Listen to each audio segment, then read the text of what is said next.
Hello there, and welcome to the greatest channel on YouTube history. This one, Field Guy 316. I'm your crazy sumbitch host, Field Guy 316. How y'all doing out there, television, radio, internet land, YouTube land, any other land you can think of that ain't the Mexicans ain't bought from us yet? Or was it the the Japs? Ow. You tell me, I'll think about it. So, see, Doctor Who's already in here. Greetings, Doctor Who. If he ain't in here, he'll come back, because why not? You got to get the usual cast of characters together. I have a plan tonight to get some people on the panel. We're going to talk about some crazy shit. If the plan works like it's supposed to. Stuff usually doesn't work like it's supposed to, so I don't know. So, Friday night, little wackadoo. So we'll see. We got the usual feelers out there.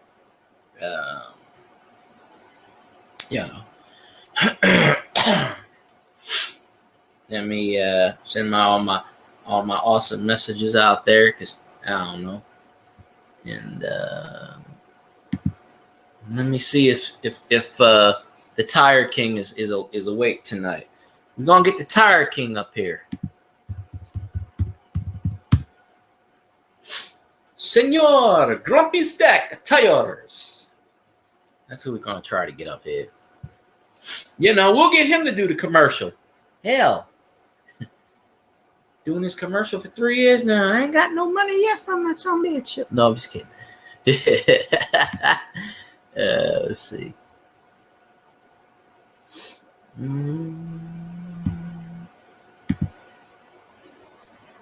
Okay, there he is. There's hope. There's hope. No. I should keep saying that, because that's the Grumpy Stack's old lady's name. Not old lady, but I never met her. I will one day. Be like, Senor, where is Senorita? Senorita. Alright. Boom. Okay, we're going to leave that open. Riveting radio and television land. So, yes. So, don't leave me hanging, people. Come on now. Get in my chat. Get in my chat and talk about swag. Usually I'm on later, but Friday nights I come on a little bit early just because, there's usually somebody I watch at 9 o'clock, depending on if they have a show. A really good show. But, yeah. So. Alrighty. Alright, now we had 0. Well.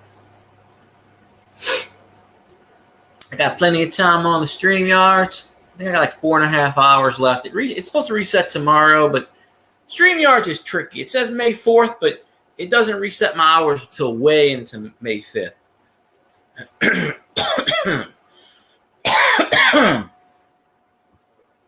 So, yeah. So there's that.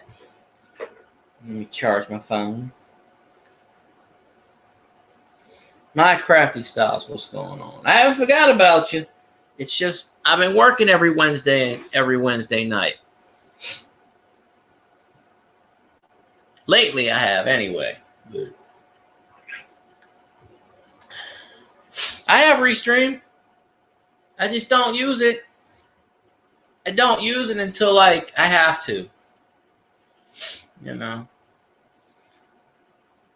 But so yeah, if I remember right, you go live on what, Wednesdays or Fridays? I'm pretty sure it's Wednesdays, isn't it? I don't know. But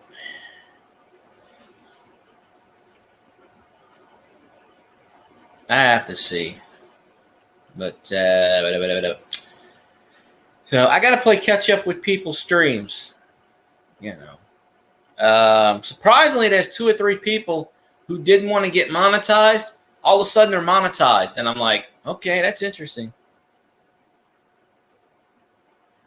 Oh, well, I haven't been getting your notifications, so I assumed I made a whatnot. I talked to this guy about getting some $2 bills. He's a documentary on YouTube, but I've been busy. I've been working and going out of town, vice versa.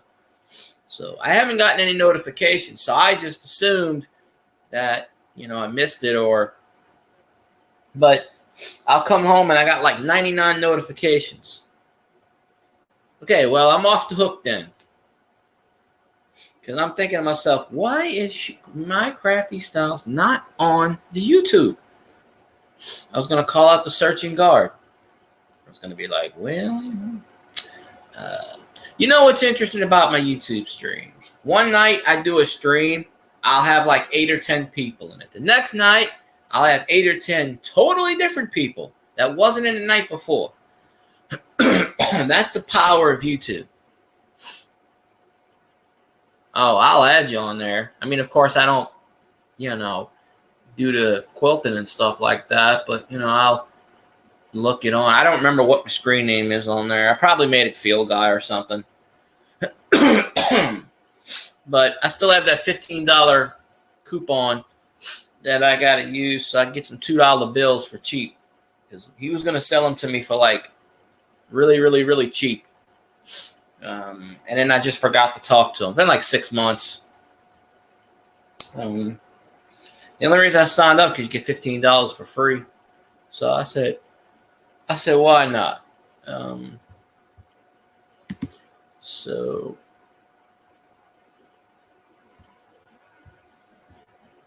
Let's see. Killing some time till 9 o'clock. That's when Senor Scotty is on the radio, television. Well, yeah, when he told me about that, I downloaded the link. I downloaded the app on my phone. I only went on there and I sent the $2 bill guy, $2 bill documentary, the thing. I'm trying to get him on my channel so I can interview him, or talk to him or whatever. I sent him the link to my chats, but I don't know. I'm gonna have to contact him on Whatnot and say, hey, come on my YouTube channel. I don't care. You can promote your shit. I don't care. Just give me a kickback. Give me a discount. You can promote whatever the hell you want. I don't care. But yeah, I tried to send that link to somebody. It wouldn't let me. But I clicked it and said I got $15 free, so why not, right? So with the $2 bills that he wants to sell me, I'd only pay like $1.50 out of pocket, which ain't bad. But the Hong Kong Phooey, I'm disappointed in that. Well, I call it rabies. Cajun calls it the Hong Kong Phooey. I said that the other day. I said, man, these rabies. And people are like, you got rabies? I said, well, it's the same thing. The video. Tuesdays, 5 p.m. Eastern. That is 3 o'clock Central. I'm usually at work on Tuesdays. I don't get off till 5 o'clock Central. So unless you're doing it, unless your shows are past 2 hours, because I have no signal at work. I can't pick up an internet signal because there's no Wi-Fi. I work at these places with no Wi-Fi apparently. So, and the building's made out of tin or aluminum, so it's impossible to pick up a signal even if I had it. But, oh, okay. You make any money off of the shows watching them? Or, because if you can do live streams on Whatnot, you make money off of that. Maybe I'll start doing that shit. I don't know. All hands on deck. I'm trying to make money no matter what I can do. All hands on deck.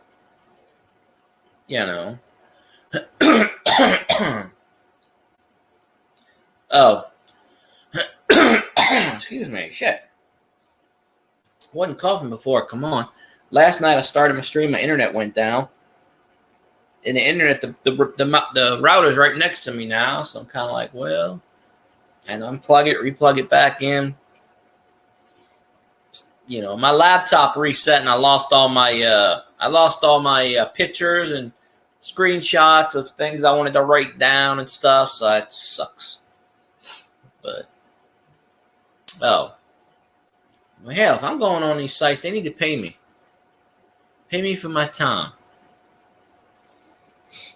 I got stuff to sell on there, but you know.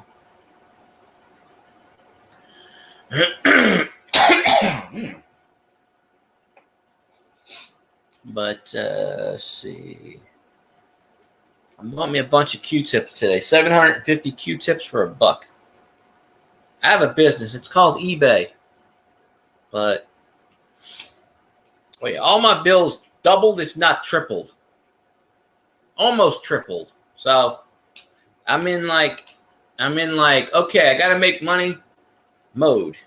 So that's why I'm trying to make this push to get this monetization on YouTube. Probably is not going to happen because I don't get the, you know, I don't get the support I used to get in the past. I got to start doing Twitch again.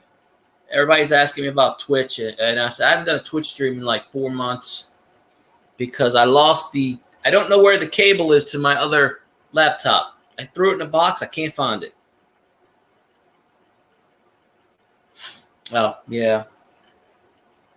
Well, if I ever do get monetized, I'm going through PayPal. I'm not turning on the super chat bullshit. They take 35 to 50%. It's not, worth it. Yeah, but I still don't have 3,000 watch hours. So, I know they changed it. I don't know. Well, I'm affiliated on Twitch. Although Twitch just changed the freaking ad revenue. So I don't know. YouTube never pays much. But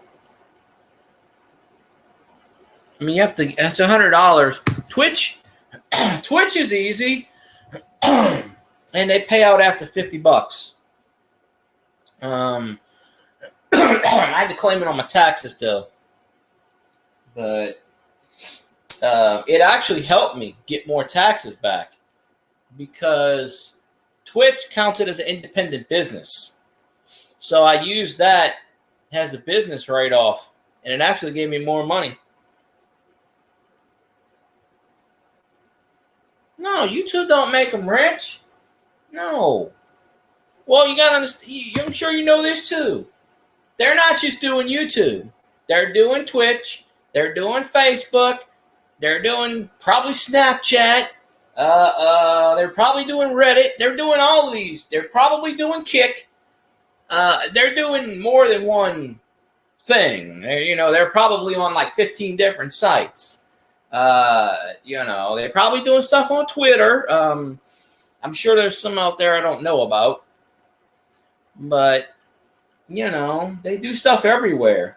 Social media and all that other shit and blah, blah, blah, blah, blah. Word of mouth. I did a video for this one person that I went to last week, and he hadn't watched it yet, but I told him, I said, hey, I can't promise you because nobody that watches me lives in your area, but you can still get your one. I said, I'm like, you got a YouTube channel. It's got 6 subscribers on it. You've had the YouTube channel for like 4 years. I'm like, why don't you build your YouTube channel? Build that. Why don't you build this? Build this platform, build that platform. And, I mean, it's not hard to sell wine. People are going to drink. Not that hard. But my cousin is best friends with the vineyard guy. So we went up there. I didn't film this part. I filmed the first part. I didn't film the actual sampling. We were drinking wine. He was making brownies with wine. And then he was talking about these cookies, red velvet cookies with Jadaldi chocolate on it. He didn't have that, but drunk some wine, got some free wine, and I already got a side business. I walk up to people and I say, hey, tip me. Come on now.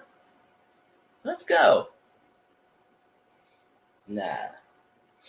Oh, hell, I make more money. I make more money when I'm at work off of tips, off of loading stuff, than I probably in one day than I probably would in 2 weeks, a month on any of these platforms. I've already made, it took 4 years for me to hit the thing on Twitch. But 3 of those years I didn't stream. But no, it's not handouts. It's me carrying furniture and stuff into people's cars and loading their shit up. It tipped me like $10, $20. One guy tipped me $100. So, I mean, yesterday I made like $150 just on tips. Now that's not every day, but happy 11th anniversary. What's the sale today? My job sells books.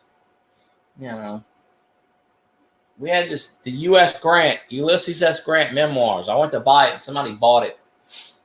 You know, actually, the place I work at, most people come up in there and they buy it and they flip it. I mean, I had a lady yesterday. She goes, $50 for that furniture. She goes, I can't make any money flipping it. And I go, well, I don't make the prices. You're talking to the wrong person. But yeah, most of the people, it's a thrift store basically. So most of the people come up in there, they get the stuff for next to nothing, and they flip it. 11 years of hard work. Well, there you go. You got a lot to show for it.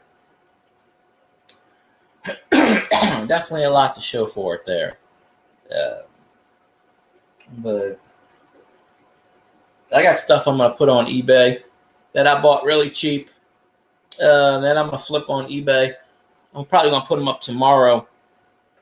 I got these headphones. They're Sony. They're brand new, $29.99. I bought them for 50 cents. And I bought like 12 of them. And I got a bunch of this printer ink for like 10 cents. And I'm gonna flip that for like $4 or $5, maybe $10.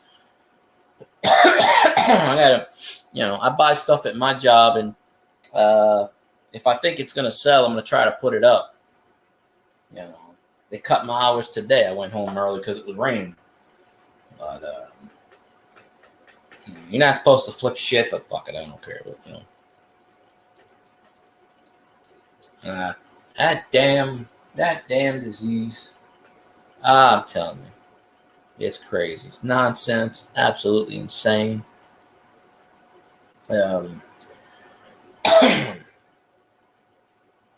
Definitely is crazy.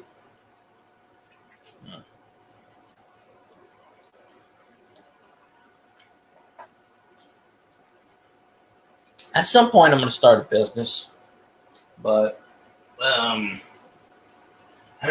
either that or my friend does a consulting business, and he's got a degree in business management. So he goes around to these small businesses and he evaluates their business. What's their weakness, what's their strengths. He made $115,000 last year just from doing that. It's his first year that he's actually doing it full time now on his own, because he was working with this company. Yeah, it's always crap to delay anything. It's crazy.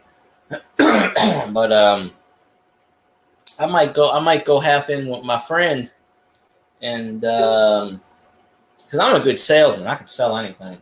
Shit, I sold something to this lady today. She didn't need it. She didn't want it, but she bought a $150 smoker. She goes, yeah, I'll buy it. I said, just remember, no refunds. That's the beauty part about the place I work at. No refunds. Once you buy it, it's yours. So once they get out the door, that's it. Somebody tried to come in and do a refund today. I'm like, what's the sign say? No refunds. Sorry, you're stuck with it. I'm like, but it's a jacket. It's a sports jacket. I said, why don't you put it up on Facebook Marketplace? You paid $30 for it. That's a Macy's product. It's probably worth $200. You could take that $30 that you spent, flip it, and probably make a profit. Probably make $100 off of it. See? And he's like, oh, I didn't think of that. And I'm like, yeah, somebody will buy it. It's brand new. We got it because it's overstock. But you know, who's messaging me on my phone? What the blue focus of hell? Xanon's trying to sleep. You're supposed to be at work, sir. Get your ass to work and break some machines. Come on now. You know, go raid the vending machine and get some more dollars. Dollar coins. Hell. But, oh, well, yeah, it's Friday.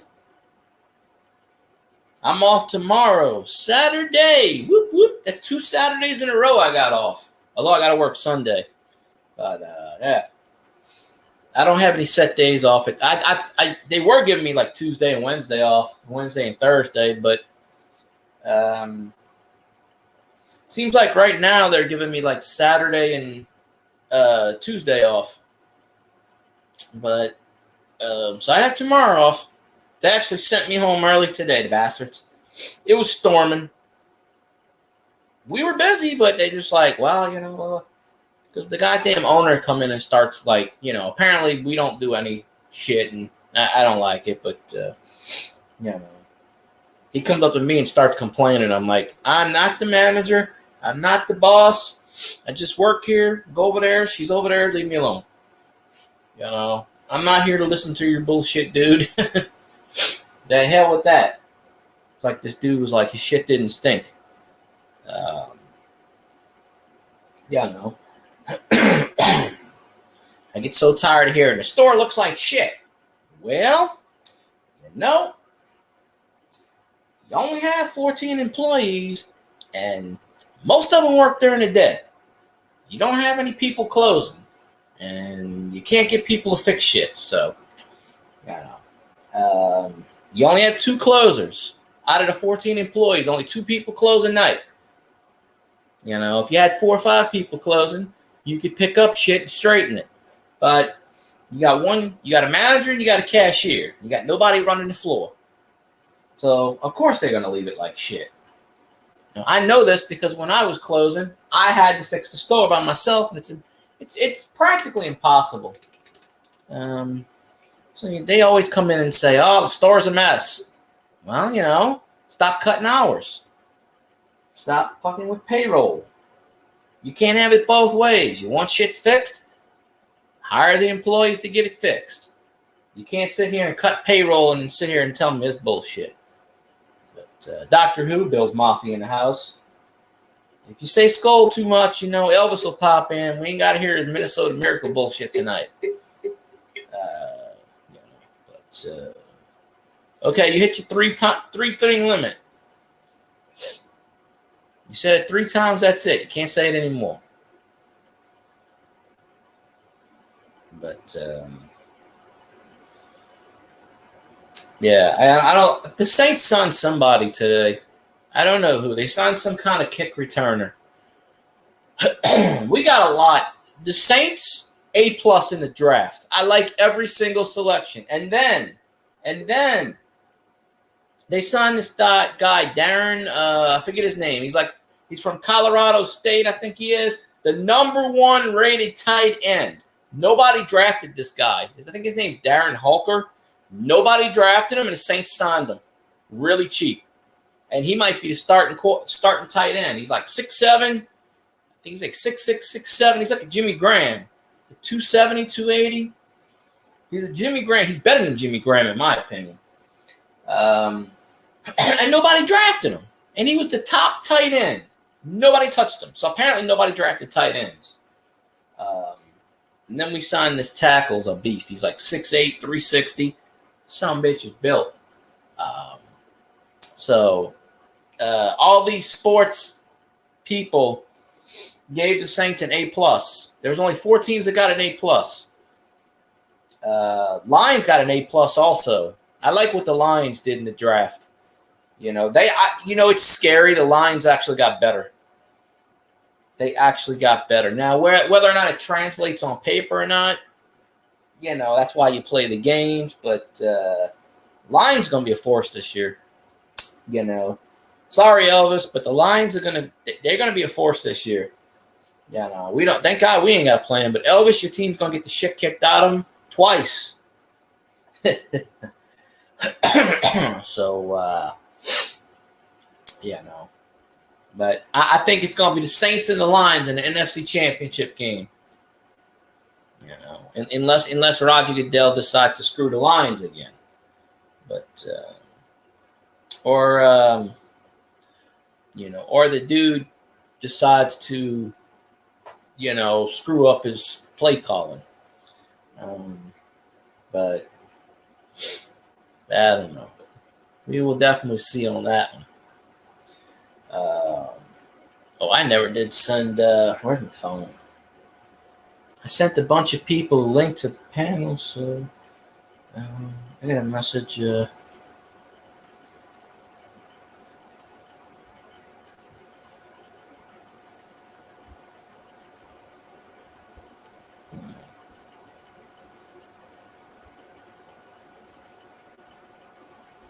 All right. As soon as I message you, he'll pop in. Right? So like, yeah. So if we're lucky tonight, we'll get all the cool kids on the panel. Not that anybody's not on the panel. It's not cool, but so I don't know why I keep coughing all of a sudden. So there we go. But yeah. So the Falcons got it. They gave the Falcons a D+. I mean, honestly, the Falcons should got an F for failure. I mean, they suck. Tampa did all right. Carolina did pretty decent. Carolina's probably usually it's just us in Tampa. I think Carolina's gonna compete this year. I mean, they're not going anywhere. They're not going to win the division. The division's either between us or Tampa. I feel that if we didn't lose that damn Green Bay game, we would have won the division, made the playoffs, and who knows how far we would have went. I don't know if we would have made a Super Bowl run last year. I know we would have beat Dallas. No doubt in my mind. We would have beat Dallas. We would have got at least to the second round, which probably would have put us against the Lions again. And I feel like we would have probably beat the Lions just because that we had the momentum going. But I mean, if that was a question from last year, but honestly, that was a hypothetical scenario. It's not going to happen unless in an alternate universe. But I don't know. But honestly, I'm still waiting to see if we re-sign Lattimore. Hopefully the Saints don't get rid of Lattimore. But now that we got Kool-Aid, it's possible that Lattimore might be on the trade block. But if we do trade him, he better go to an AFC team. Don't trade his ass to the goddamn team that we got to face. And certainly don't trade him to the Broncos. Denver, Sean Payton does not need any more Saints players or coaches. It's like, leave our coaches and players alone. Go fail on your own.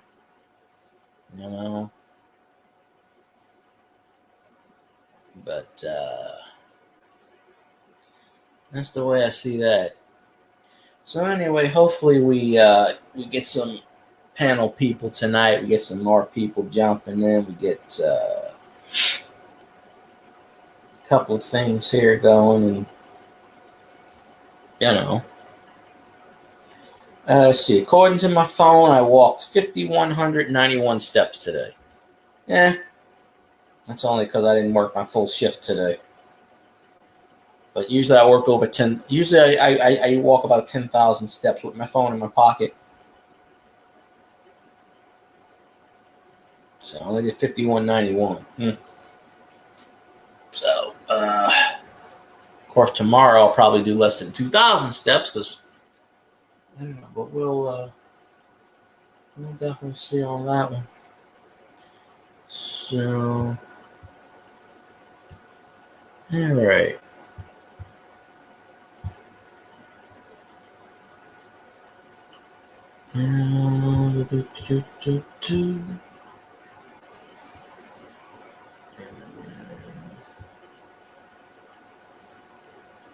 Okay, that's not it. That's not what I'm looking for.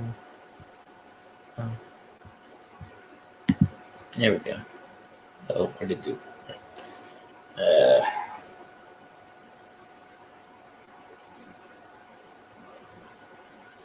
Oh, Cold Case Files. All right, there we go. Something I can watch. Oh, I thought that was coming on now. What the hell program was this? I'm mostly sticking on True Crime Network anyway. Oh, this is Cold Case Files. Okay. Back in the day from the 90s, 2000s. All right, yeah. Okay, this is the old stuff. The Cardinals? Huh. Now, you know what I've seen, and I haven't read the article yet, but I saw this yesterday. The Phoenix Coyotes NHL hockey team are moving to Utah, and I have no idea why the NHL is putting a hockey team in Utah. I mean, why did they have a hockey team in Arizona? That's another, I didn't hell. But the NHL is a little wacky. I don't follow hockey too much, but whatever. We don't have a hockey team. Probably won't get a hockey team. I got to read the story on why. I'm sure they sold the ownership, and it makes no sense to put a hockey team in Utah.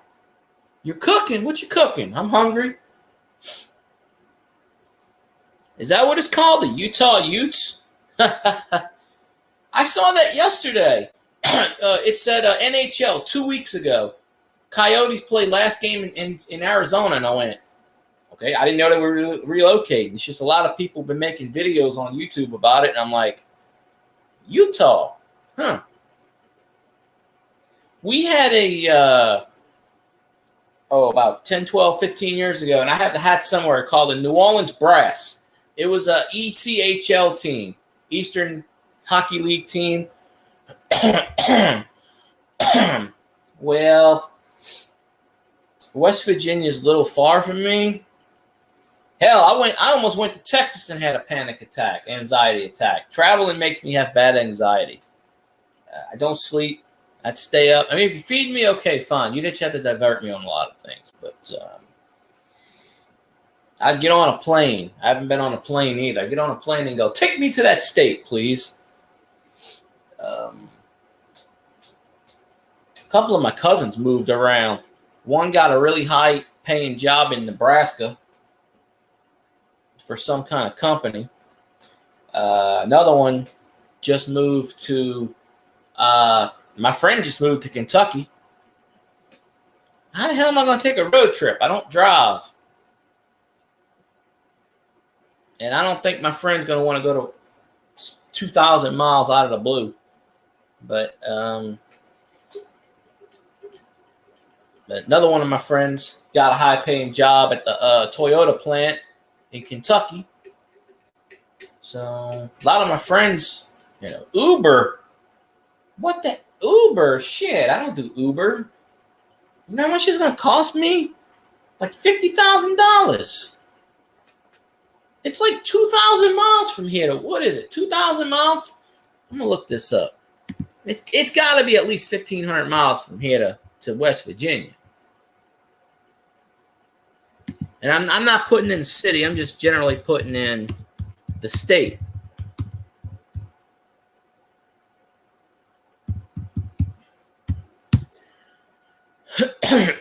Let's see. How many miles is this driving? Oh, 877 miles. 12 and a half hours. Yeah, I go mentally insane. Yeah. I spent 5 hours in the car last Sunday, and I almost went crazy. 877 miles. Of course, that's just to the, well, I just typed in West Virginia. Now, considering where she is, you might add another couple hundred miles. But yeah. Well, I spent 5 hours in the car. I went 380 something miles from here to Shreveport. I was so close to Texas. I told my cousin, do not take me to Dallas. I was literally 15 minutes away from the Texas border. I was like, do not.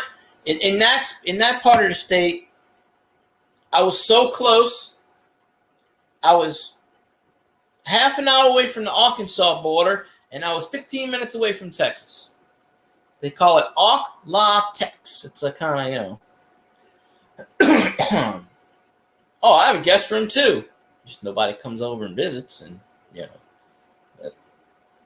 But, see, that's why I do MapQuest, because I don't know what So 12 hours in a vehicle. You got to go through Mississippi, Alabama, right on the Georgia, Texas, Tennessee border.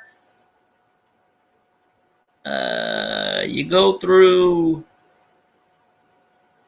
Virginia. Actually, West Virginia, you know what? West Virginia is awfully close to Columbus, Ohio, it looks like. And my brother lives in Columbus, Ohio. He just moved back there. He came to Mississippi, and then he went back. So if I did have a reason to fly, but me and my brother, we don't talk. But if I did have a reason to fly, it would go to Columbus, Ohio. Oh. Okay.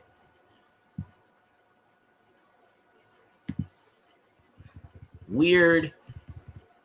What is it? Weirdo land? Weird? No, I'm just kidding. I've never been on an airplane in my life, and I doubt you'll ever get my ass on an airplane.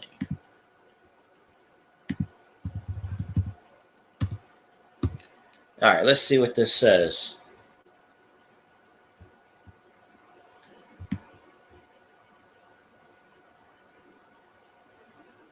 Well, we have a train station right here. Huh.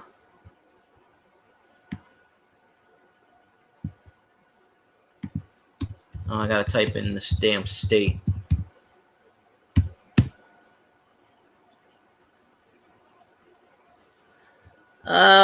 Okay.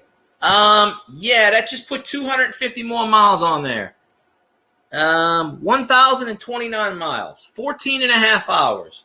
No, you just added 2.5 more hours to a trip that I'm not taking in the first place. So 1,029 miles from my city to your city. And it's probably more considering my address to your address, but we ain't getting into that official capacity. But 14 and a half hours. Yeah, that's just insane. But,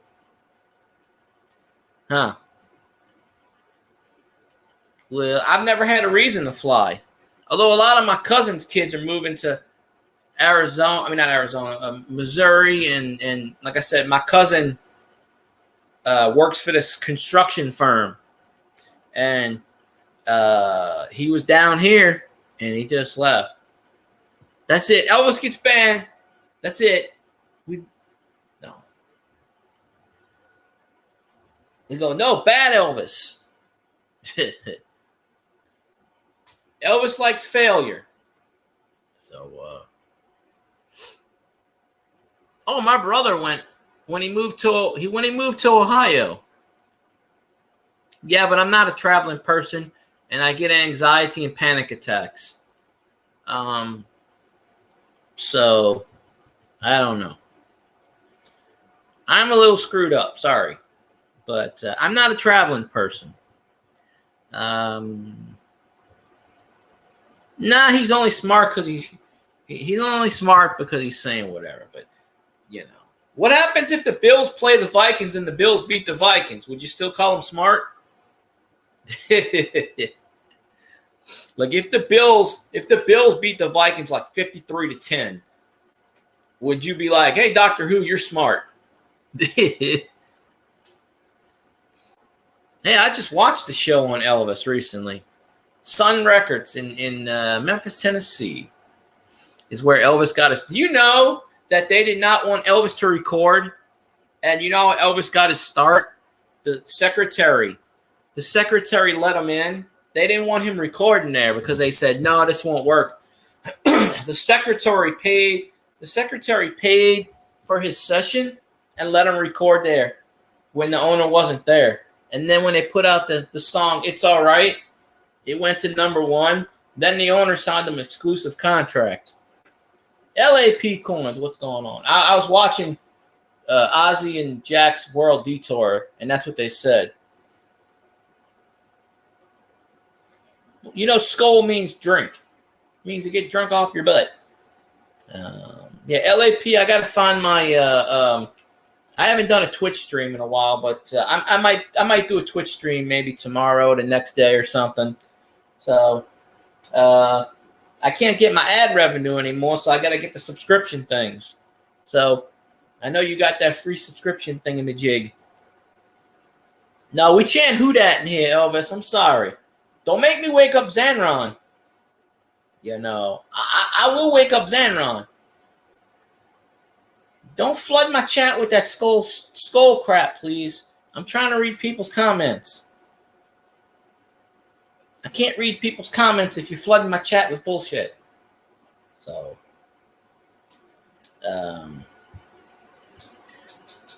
yeah, I don't know what time I'm going to do it. I don't know where my wire is to my other laptop. I put it in a box somewhere. That's all right. When Cajun pops in, we're gonna do a 10-minute who dat chant. Yeah, that's the only way I make money on Twitch, really. But I can still do Twitch on this first laptop, but you know, I don't know where the wires. It's in a box somewhere. I took all the stuff and I threw it in a box. Well, no, they'll get more. I had 12 people last night in my stream. It varies. You know, once Cajun pops in, if I can get a few other people I sent invites to on my panel to jump in, then we're good. So it all depends. But yeah, that's fine. And it's 3 more people than I normally would have. So you know, like I was telling Miss Tammy, one night I'll have 12 people. The next night I'll have 12 different new people. That sometimes generally kind of happens in the chat. You know, so yeah. Garden salad, hamburgers, and cheese shells. Oh, yeah, that's right. We got to tell Mikey what we had for dinner tonight. Well, I didn't eat any dinner, Mikey, but for lunch I went to CC's and got the buffet and the pizza. And, you know, I don't know what... I'm not hungry right now, but I'll, you know, we'll figure it out.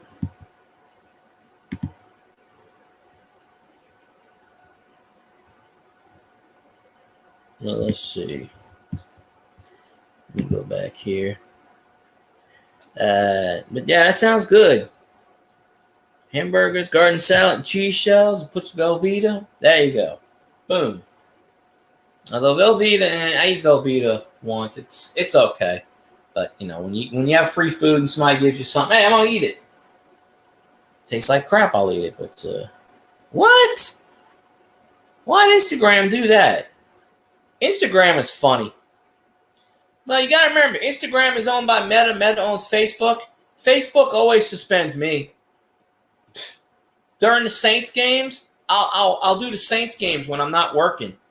I'll post stuff, and they'll tell me you post too many things. Like I'll do like 12, 13 posts. You post too much stuff, and they'll ban me for a week. They'll say, "Oh, someone blah blah blah is in your account." And I'm just like, really? So I can't post like 12 messages in 3 hours? All I do is the score updates. Like if it's 7-3, 10-7, Saints winning 15-3 or something like that.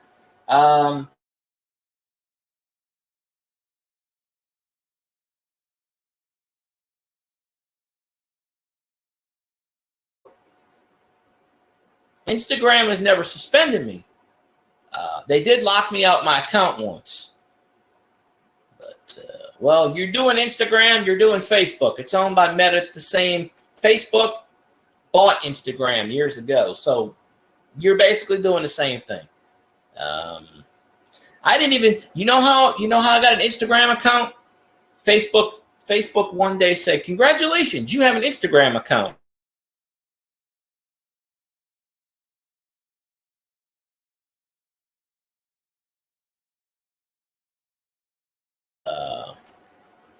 Oh, now come on, modem.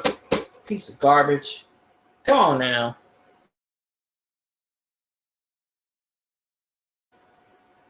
I don't know why it's kicking out my... Yeah. This was doing this shit. Like, I got to fix the latency thing on StreamYards. My laptop reset everything, so I had to go back and fix it and stuff. And my modem's literally right here. I'm touching my modem. It's right there. Yeah, Meta's full of crap.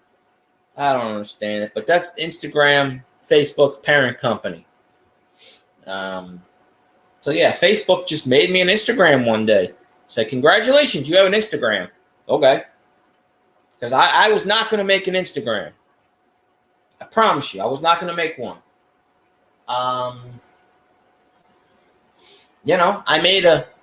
That's how I made Twitch. This girl that I was talking to, she was like, hey, I need more followers on Twitch. I go, what the hell's Twitch? I had no idea. So I made an account and I followed her. And I watched her shit for a long time. She never came into my streams, of course, and now she doesn't even do Twitch anymore.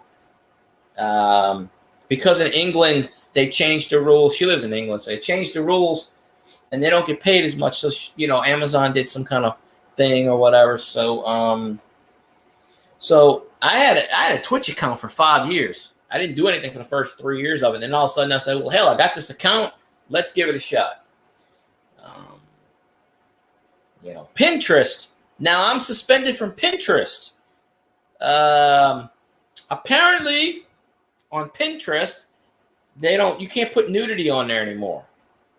So I pinned, someone sent me a picture on Pinterest and I pinned it and I got suspended on Pinterest just for that. Because I said it violated community guidelines. And I go, I didn't post any nudity. I just liked the picture. Yeah, I made a TikTok because my friend kept wanting me to watch his videos. And I don't know why this is buffering, Xanron. It was buffering a few minutes ago. It's something with StreamYards. My modem is right here. It's literally, I'm touching the modem. It's right here next to my bed. I moved it.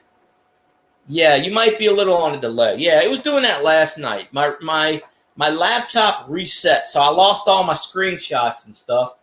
And now when I get on StreamYards, it says latency, blah, blah, blah. So it was doing that last night. So I apologize if it, I can't control it. I might start going back to restream. But the modem's right here. I have a strong signal, but, I made a TikTok. I'm not going to use it, just like I don't use Instagram. Well, I use that for messages, but my friend kept bugging me.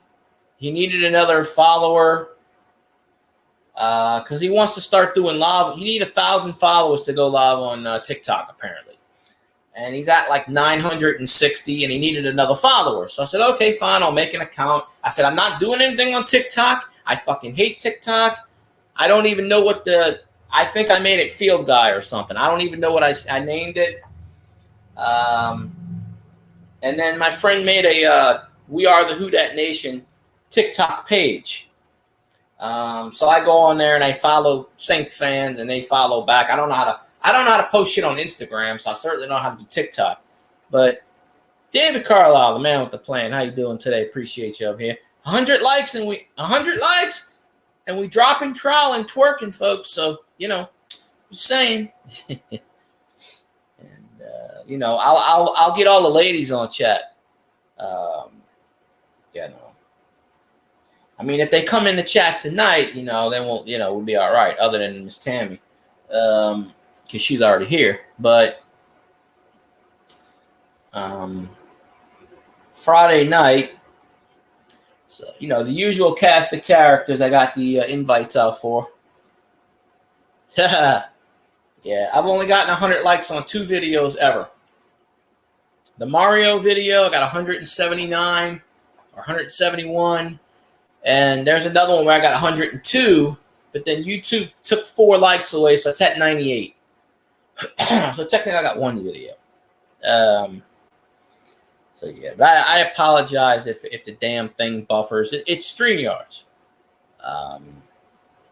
Yeah. I mean, I do Facebook. I don't really chat on Facebook. I just do it to play Star Trek timelines.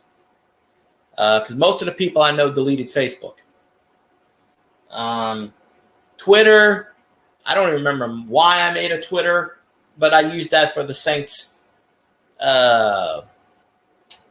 page. We are the Who Dat Nation. It's got like 5,000 followers, 5,500 followers. The We Are the Who Dat Nation on Facebook has 20,100 and something followers almost. Of course, when Roger Goodell fucked the Saints, a lot of people stopped being on Facebook. And then the Instagram page has 3,600 followers. We Are the Who Dat Nation. And then my friend decided to make it. See, my friend makes all these. We Are the Who Dat. That's the name for the channels. He makes all these things, but he never does anything with it. He made the Instagram. I don't know how to use Instagram, so I send my friend pictures. He's the one that posts. I don't know how to do shit on. Same thing with TikTok. I don't know how to do TikTok. My friend made a video collage on TikTok. I said, I have no idea how to do TikTok, and I'm not learning. So I said, if you want that to succeed, you got to work on it. And then he made a... well, I was doing the We Are the Who Dat Nation YouTube page. That was successful. Because I would go live after the Saints games, and I would get 30, 40, 50, 60 people in chat. Funny enough, I would get Vikings fans, I would get Packers fans, I would get Lions fans. And they would just talk about, I get Bears fans, the whole NFC Central. Yeah, StreamYard does not exactly good. I mean, I still use it. I do restream every so often. I have Melon too.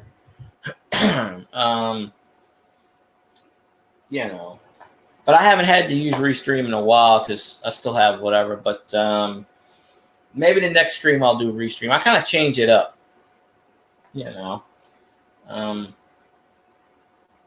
But I mean, when you're getting free service, now if you pay for it and they screw you, that is a different story. I mean, but if it's free, you get what you get, obviously, and you're gonna get shitty service. But if you're paying for it, and there are people I know that pay for StreamYards and get shitty service, I know that. So, that's not too bad. I'm gonna have to look into that. Yeah, I don't know. I mean, I have the Whatnot app, but So I'm looking into all kinds of platforms. I got to start doing my Twitch again. I actually make money on Twitch. Not a lot, but, it's, Oh, yeah, I don't blame you if you're paying for this shit and it's screwed up. Yeah, I don't blame you one bit. I turned it on to, I told Scotty about it, StreamYards, and he pays, well, he don't pay for it. His radio program, the guy that does the radio show, the internet, he does a radio show on the Odyssey Network. The guy that owns the Odyssey Network pays it for him, so he don't pay anything out of pocket. But he sometimes has problems with StreamYards, but I'm the one that, because he was on a whole nother platform. I told him about Restream too, but yeah, Restream's free. But I fear one day that so many people are going to use Restream that, because Melon used to be free. Melon used to get 20 hours. Now you get 4 hours of free. So many people started using Melon that they stopped doing all the free stuff, except for the 4 hours. And I fear that Restream might do that in the future. They might cut it down. They might give you a set 20 hours or 25. I hope they don't. But I like Restream. It's not too bad. I mean, I use it. I only use Restream when I run on a StreamYards. But if StreamYards keeps doing this latency bullshit every night when I stream and messing with my then I will probably go back to Restream. Funny enough, I never used Restream or StreamYards until when I had that computer issue. I used to just go on YouTube, hit YouTube, and broadcast. That's what I used to do. And then after the whole computer fiasco, then I started using StreamYards, Restream, Melon. There was another one I used for a while. I can't remember the name of. I started to use another program for a while, and then they got rid of the program. But if you go back 3 or 4 years ago, it's somewhere in the archives. They discontinued the program. It was like Google Hangouts, but it was something else. And I used to stream off of that deal, which basically is YouTube anyway, because YouTube owns Google, but it's Alphabet Inc. That's what it's called. But Google, YouTube, same platform, same exact platform. And the CEO, Nick, I think his name is Nick something. Nick, or I forget his name, but I don't know how much better he is than Susan. But probably not much. But he's like, I can screw up YouTube. Hold my beer. Let me do this, and then he would do that, and it's dark outside. Yeah, it's already dark. Is it 8 o'clock already? Oh, it's 8:30. Okay, no wonder why it's dark. All right. I keep hearing noise outside. Keep hearing shit. But I don't know. But I'm gonna turn off my light. There we go. I'm not on camera. I had my light on for no reason, not wasting my electricity. Okay, I'm gonna move this. I'm gonna move my laptop. Hopefully, we don't get the alien noise, because I've not heard the alien noise in a long time. Knock on. No, I'll knock on the wall. I don't have. Well, the wood's over there. So there's that. But so we will see who pops on. But I still have like 5 hours left. But let me see. I don't know if Scotty's doing his stream or not. He probably is. I don't know what his topic is.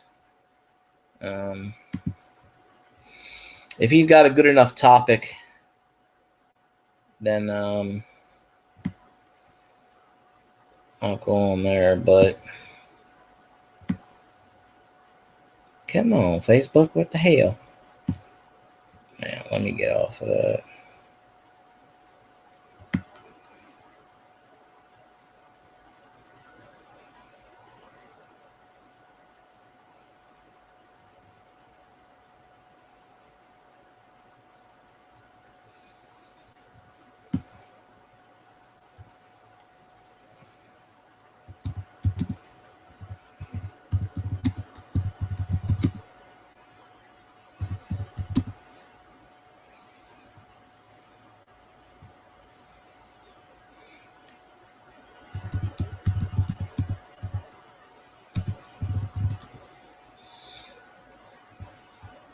All right, there we go.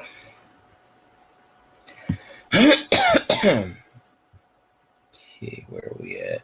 Hey, Jack, what's going on? That's right. It's finally the weekend. I have tomorrow off, but I got to work Sunday. Who dat? That's what I'm saying. Let's get the Who Dat Nation in here. You know, if I can get the 20,000 Who Dats on my Who Dat page in here, I'd have it set. We would drown out, you know. I used to get this Falcons fan, one of these Falcons fans who, I don't know, used to come on my Saints YouTube page, and I was like, I never blocked them. I used to have a habit of blocking people if it's Falcons fans, but I would always screw with this guy. He was like, oh, the Falcons are great. And I'm just like, yeah, okay. Well, don't you find it ironic that the Falcons drafted Penis? That just, and they got an F plus on their draft, which obviously, I mean, you want to build around Kirk Cousins, right? You're gonna draft a quarterback that's gonna sit for 4 years on the bench. The dude won't even play until he's like 28 years, 29 years old. It's not a Jordan Love, Aaron Rodgers thing, but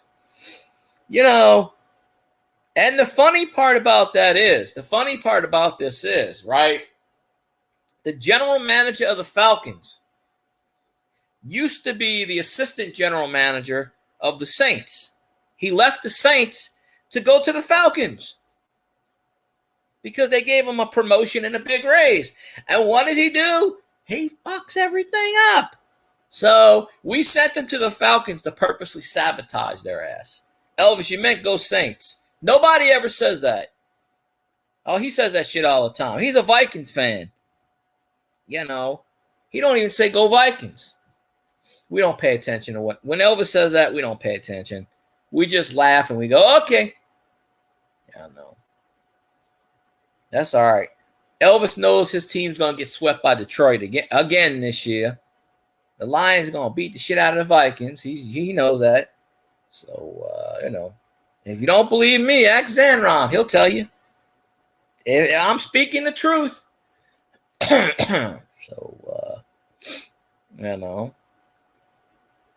the Lions are a deadly team this year. They might be the Super Bowl favorites if things work out. I'm just saying. I mean, I know my team's going to go there, but the Lions actually did, good shit. So,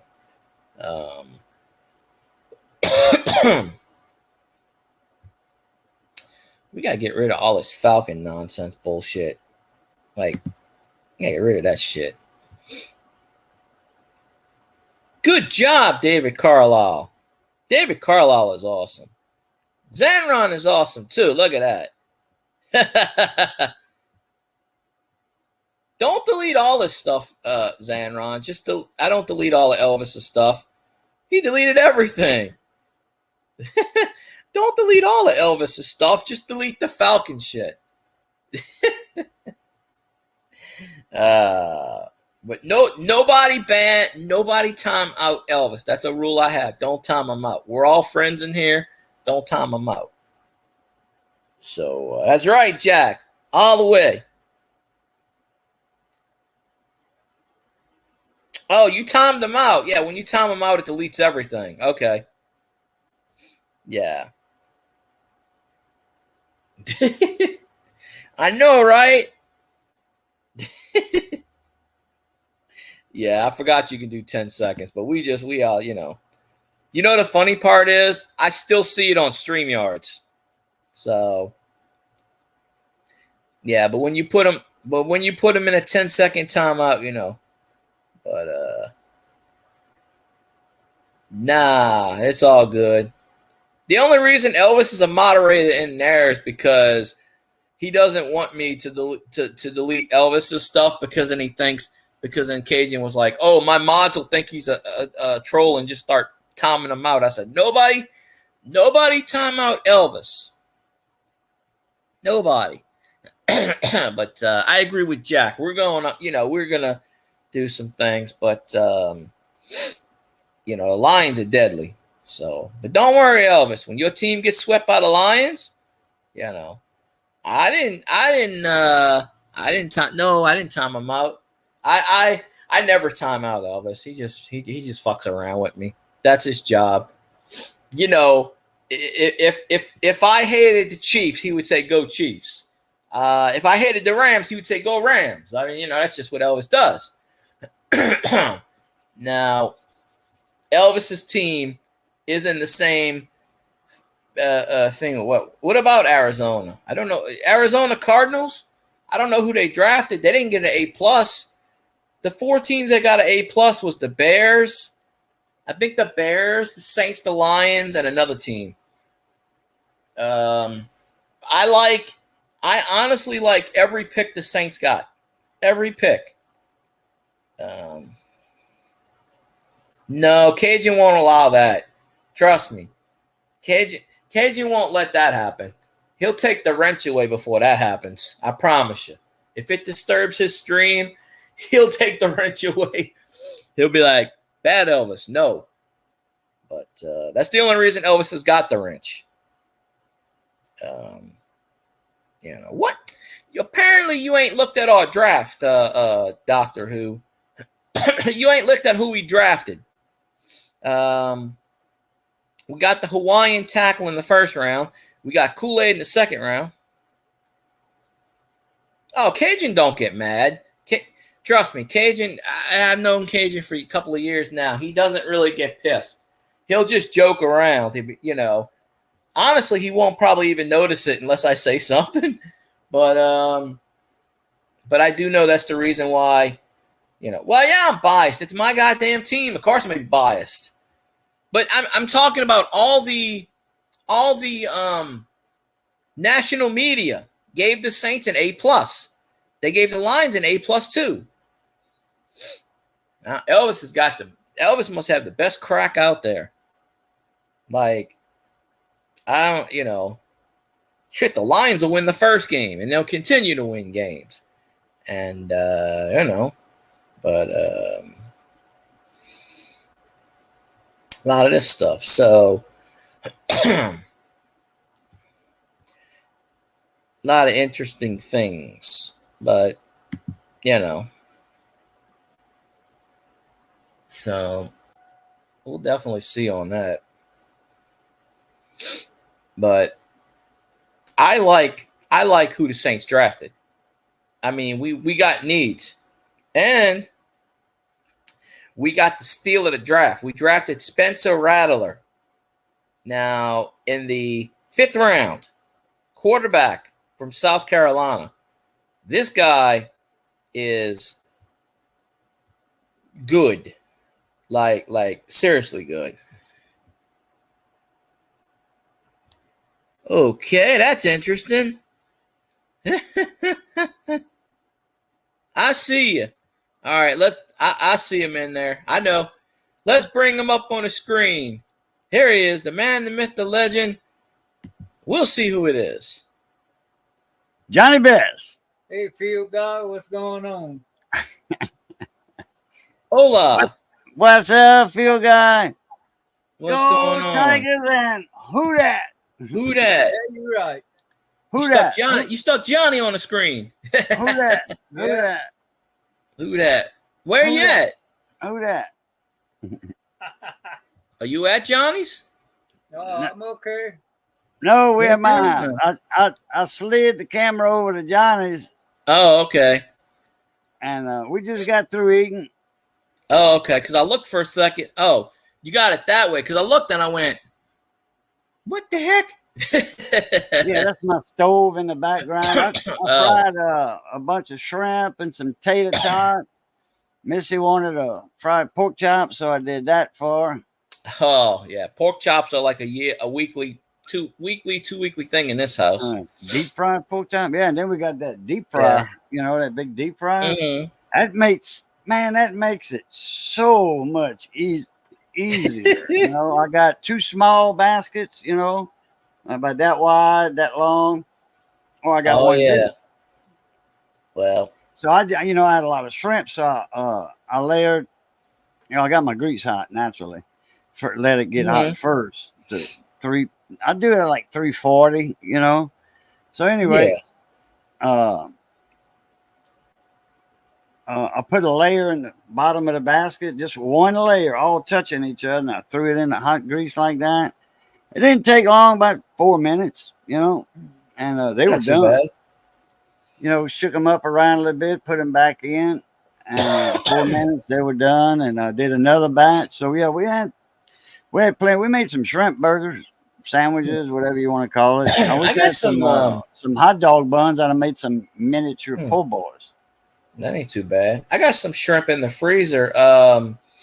The guy that my mom goes to watch at night, he bought 5 pounds of shrimp, and they ate like 2 pounds. And he goes, "Well, I don't want this." He goes, "Here." So he gave my mom 3 pounds of shrimp. He goes, "I don't want to throw it away." So I got all that shrimp in the freezer. So I think she's probably gonna make gumbo or something tomorrow with it. Oh. And yeah, well, these people got money, so they just buy. Dude's like 90 years old, so they don't eat. I'm like, why did they buy 5 pounds of shrimp when it's just 2 elderly people? They're not going to eat all of that. There's no way. I don't think I could eat 5 pounds of shrimp, but I don't know. No. It's crazy, but I can eat about 3 pounds boiled, 4 pounds boiled. With the shell and head on that. Because the head weighs too. I could probably do. When we used to boil shrimp at the Anchor Inn, I was a cook there when I was a teenager. I was 16. Yeah, I was a cook at that. Anyway, we would boil shrimp. It was right there in Delcom, shrimp capital of the damn world, just about. And we'd do a 3 pound order. And I was 3 pounds of shrimp with the heads and the peels on, That's how you boil shrimp. You don't boil clean peeled shrimp. No, you don't do that. Well, no, I know that part. No, what's up, Doctor Who, Jack, Elvis?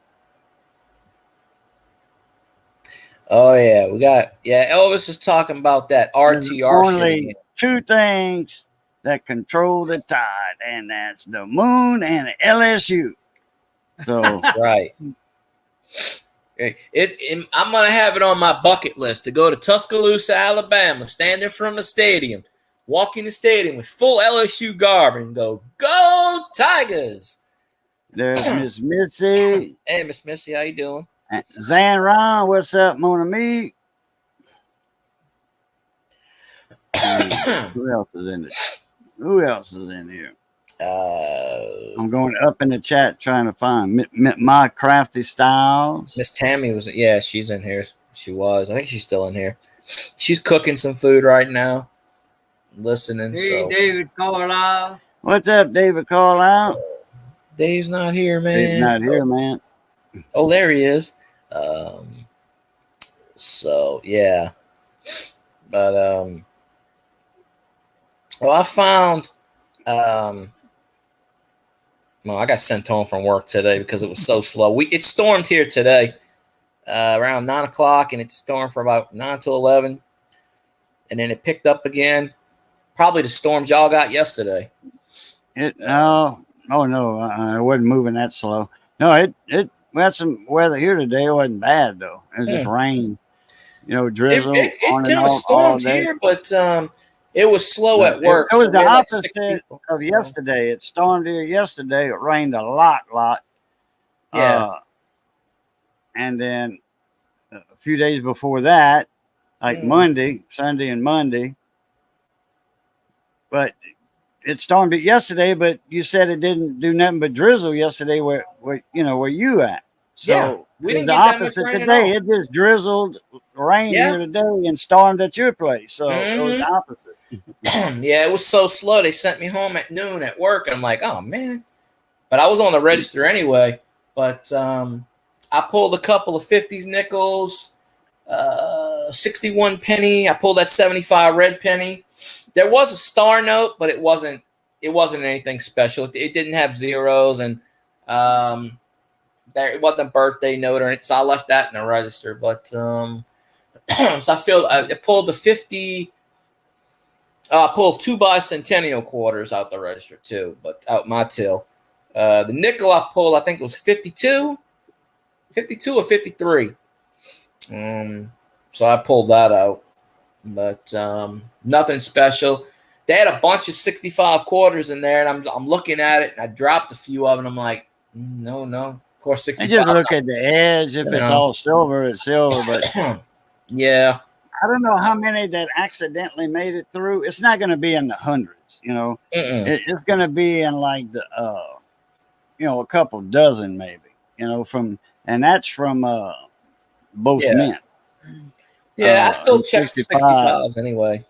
Oh, wait a minute. Just that one mint did quarters. Remember? Yeah. No mint mark on neither coins from 65 to 68, I think. No, they had them on 68. That mint marks in 68 because San Francisco made the proofs in 68. And that's right. Business strikes. They did both. Yeah. For general public and proofs. Mm-hmm. But in 60, from 3 years, 65, 6, and 7, 3 years, they didn't have no mint mark. Yeah, that's right. But I didn't get to stay my full Miss Eva Brown today. Did that. She was the mint director. Eva Brown. She did that. And she was like, oh, that's why, the public is the coin collectors are causing the coin shortage, It's the collectors that's doing this. And she was a collector herself. She had all the practice strikes for the 64 SMS. They had 64 SMS, just a few. And she had them all. She took, they was minted and put in the case. She got them. She hoarded them for herself. She was a big time collector. And she's talking about the coin collectors are the reason for the coin shortage. Yeah. Well, of course she's not going to put herself in that and make her look bad.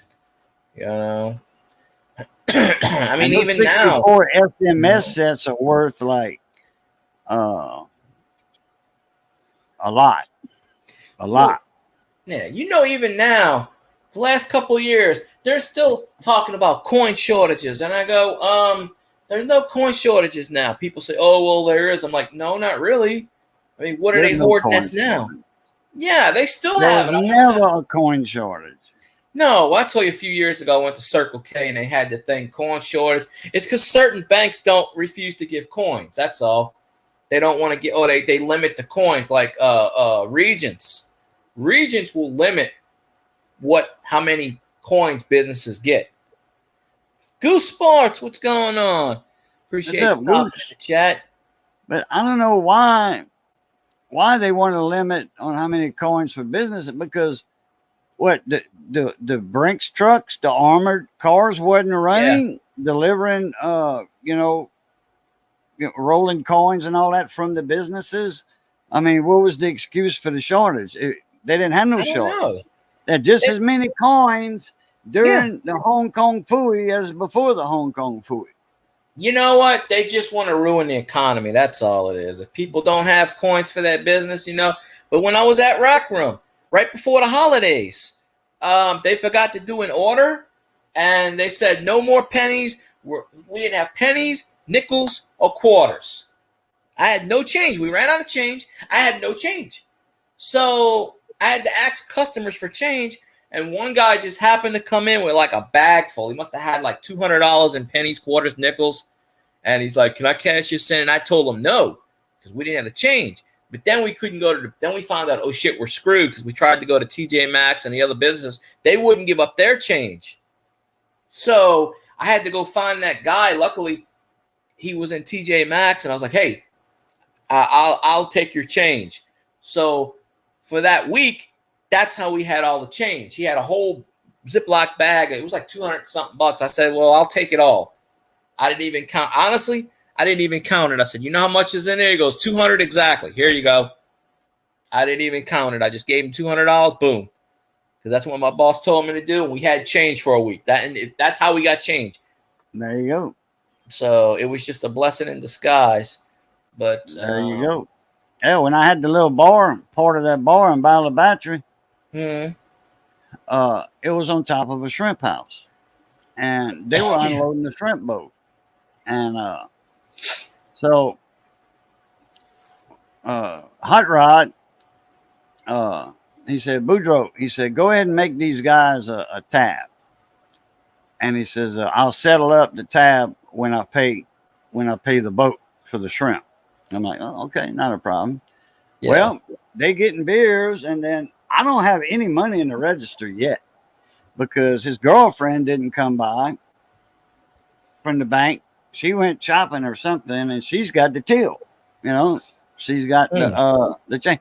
And I never did start off with a whole lot. You know, about 15 or 21s, 2 or 3 5s, a couple 10s, and that was it. Yeah. Well, there was a lot of times because I would be there at 10 in the morning to clean up and stock, and then my shift was a day shift from 10 to 6. I had an 8-hour day. Well, Yeah. people would come in, want a beer, and all they had was a 20. I'm like, well, I'm gonna just write you down for that. So, do you have exact change? You know, and some of them would say, "Oh yeah, I do." You know, so here, it's $2. So I started just getting change from people as they were coming in. You know, because people over there drink early. Yes, Before they do. 12 o'clock, I'd have 6, 7 people in there drinking. So either I'm putting them on a tab, and they buying beers for their buddy. Well, that'll soak up that $20 bill they just handed me. So I'd have a 20 in the register. What blew me up one time was somebody came in with 100. Oh, I get that almost. I made everything work out by 2 in the afternoon. Mhm. That 100 was in the register, and I had change. Yeah, I'll get that. Not today, but usually I'll just open up my till. Today we open at 9. First person I checked out was 9:45, and 9 out of 10 times the first customer will give me a $100 bill, and I go, I can't break this because we only start the till with $100. I said I don't have it, Right? And we had one of the owners was in the store today, so I couldn't go get change because he took over the office, and the store manager couldn't get in the damn safe because he was doing an audit. So I'm like, I told the lady I don't have change, and she got pissed at me. I said, I'm sorry, we just opened. I don't have change for 100. And she goes, I got to use my credit card. I'm like, well, if you want, that's a good idea. And she only bought, her total was $4.50, and she's giving me 100. And I'm just like, $100. yeah, that's why I don't have it. I'm sorry, I just don't have it. And she didn't get the stuff. She goes, all right, and she left. I said, I'm sorry, I apologize. I said, we don't, when you give me a $100 bill, usually I can change it, but I don't have change in the till. I have to give it to the boss, and then they got to go in the safe. But I couldn't do that today because one of the owners, Philco, because they just bought the company back, he came right 10 minutes after we opened. He walked in, and I knew he was somebody important because he had all the briefcase with him. And he come up to me, he goes, are you the manager? And I said, no. And he goes, well, I need to see the manager right now. Okay. And I told my boss, I said, this guy sounds like he's from corporate. And she goes, no, he's the co-owner. And I went, oh, okay. Well, that's corporate to me, co-owner. Yeah. It's not. Mike is, the main owner is Mike. I haven't met him yet. This guy was named John. He's like second in command. He's like the vice president of the company or something. But, of course, he came in our store and he said the store looks like shit and blah, blah, blah, blah, blah. And then he came and he said, we had 7 people. He goes, why you got all these people on payroll? Send people home. And he walked out. So that's why I left today early. He wasn't in a good mood. And I'm just like, it's slow because it's storming outside. We still had people in the store. Yesterday we had 2 ladies. They spent over $600. So I mean, the payroll is actually pretty good, but they complain. There's 14 employees, and they only have 2 closers at night: the register and the manager. There's nobody on the floor fixing stuff. So I made the suggestion, well, why don't you hire more people to fix stuff at night? And they were like, well, no, we don't want to pay anybody. Okay, well, don't complain then. Simple as that. You ain't got right. Don't complain. If you don't want to hire people to do the job, don't complain when the job doesn't get done. And I said that out loud. I don't care. Because I'm tired of hearing the store looks like shit. It doesn't look like shit because I fix it. When I'm there, I fix it. But, I'm just there for the paycheck. Yeah, if you're on the floor, if you're not on the register, if you're on the register, you can't be doing your job on the floor as floor manager. Yeah. Well, I'm doing my clothes normally, but next week my assistant, she's on vacation. for 12 days. So Dang. I'm gonna have to do my department next week, because if I don't, I have 20 Gaylords of clothes back there. So I have to put that stuff out. So, all the good shit. Macy's, Nordstrom, all that stuff. No. I got flies. I sprayed raid in my house. I got flies everywhere from the damn trash can back there, and they're coming in my back door.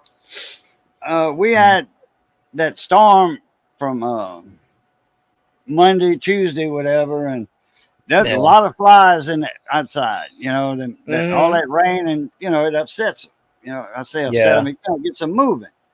Well, Missy's dad came visit us Wednesday, and when we were, walking them out, me and Missy was in the door, and they were steady talking and talking and talking and talking. So we were in the door, and all them flies out there, some of them got in. I hate that. Yeah. So I'm still whacking them from Wednesday. I'm deadly with a fly swatter. If I see it, I got pretty good accuracy. I'll get them. Yeah. Oh, look, there's one on top of my phone up there. Get him. Oh, I winged him. He flew off that away. I saw that. That's a YouTube moment. I hate squishing flies on the screen. Now I got to break out the Windex and the paper towels.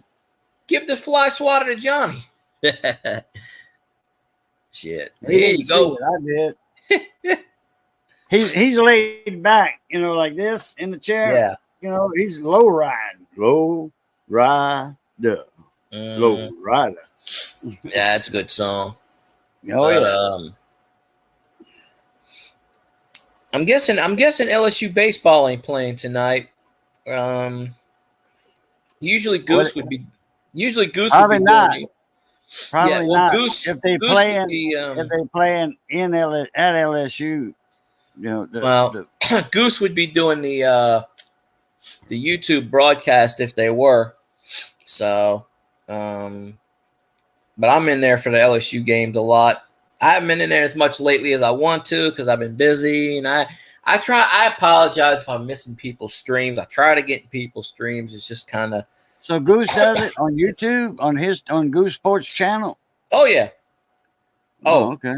He's got a Twitch too, but I remember when Goose started out. I think he's up to like 7,000 or 8,000 subscribers now. Yeah, he does all the games. It's just he doesn't show TV, right? But it's him in the LSU and outfit. But he's got the thing on his computer with the and he'll have the scores, and he does the play-by-plays of the games and something like that. I would want to do, but I don't know all the technology stuff. I think he's probably got like the OBS or something, and he gets a lot of people in his chats. Oh yeah, OBS, you can do a lot of stuff with that. Yeah, but he will do LSU. He'll do non-Louisiana stuff too, playoffs, the finals, and all that stuff. But I try to get in there when I can. But I guess there's no, just baseball. So I guess he's not doing a stream tonight. But yeah, that's where I go to watch listen to the, check the LSU scores out. They beat Grambling the other night, like 26-2. But Grambling? LSU, yeah. North Louisiana. Mm-hmm. LSU baseball, they started off really strong. They lost like 5 or 6. They're only like in the SEC. They're only like 6-15 or something. LSU was number 2. They're not even in top 25 anymore. They started off like 21-2 or something like that this year. I think they're like 27-17 right now. They lost a lot. They got swept by Arkansas. They got swept by, I think, Missouri. They lost like 5 SEC series in a row. So, I mean, they'll get into the tournament, but let me see. I think they're like 27-17. Let me look up their record. I looked it up last week. Why is my computer doing this nonsense now? There we go.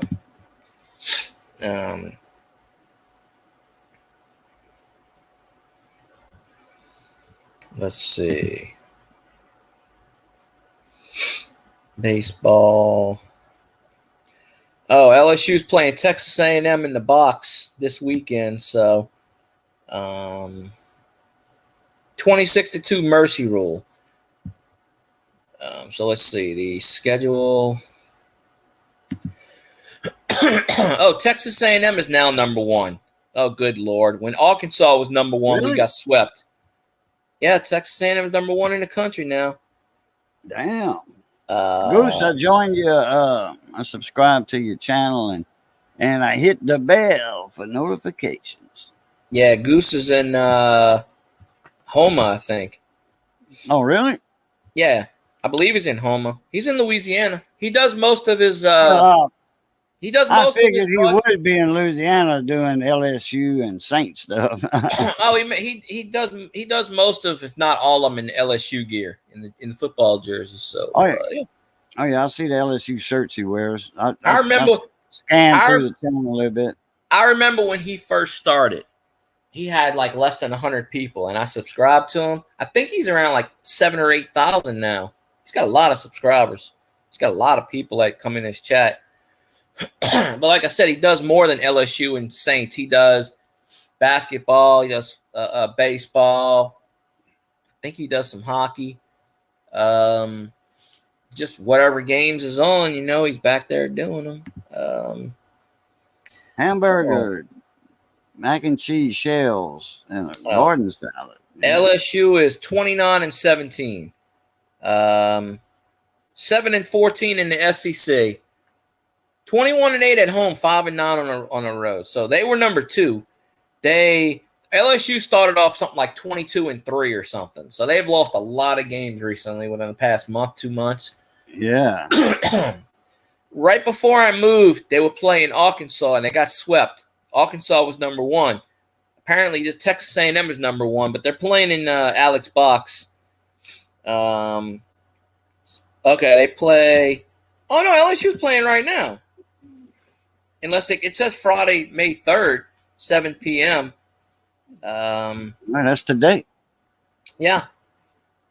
Where they playing at? I think they're playing in Alex Box. Let's see. Oh, okay. Yeah. So they playing home. Yep. Well, they must. Oh yeah. They're playing. They're playing in Alex Box. They're playing in Baton Rouge. Because I'm kind of surprised they had the tarps out, over the diamond. I'm kind of surprised Goose isn't doing the game tonight. That's unusual. He might be, and just Yeah, he might be, and he popped in. That's true. He might actually be doing the game. Yeah, because I just told him I subscribed and hit the bell, and he didn't answer, so he's probably doing it. Well, let me go to his channel and see. Yeah. Last thing he did live was Nashville and Vancouver, the canoe. Hockey. That's hockey. Yeah. He usually does a stream almost every night. So, but yeah, he's a good guy. If you like sports content, like I go in there and I just shoot the breeze with people. He gets people from all kinds of. Elvis would like that channel. Yeah, I know. But he don't hold back either. He'll tell you how it is. But yeah, no. Dawn dishwashing liquid kills a lot of stuff, but yeah. I'm fighting the tree roaches right now. These little bastards like to, Carpenter bees that tear up some beams now. Oh, WD-40 will kill anything. Yeah, WD-40. That's it's distillate, petroleum distillate. Yep. I got a wasp nest somewhere. Mm-hmm. And I'll just take a string bean can and put some gas in it about halfway, and I'll just toss it up like that. And when that gas hits them, instant death. Something about gas is instant death to a wasp. It gets on their exoskeleton, I mean, the same. Well, of course, WD-40 is not trademarked, so you don't really know what's in WD-40. Because they It's don't want to it's a distillate and it's a silicone lubricant. Is what it is. It's a silicon based Yeah. lubricant. It has silicon. but they don't put the ingredients on there because it's not trademarked or anything. They still make money off of it, but that's how they get around the whole trademark thing. But you know, I haven't seen any ants. But Hell, yeah. when I raised my pit for a barbecue, if I hadn't used it in a while and they got a wasp nest in it, Yeah. I just take my charcoal lighter fluid and squirt it on them. They dead. Yep.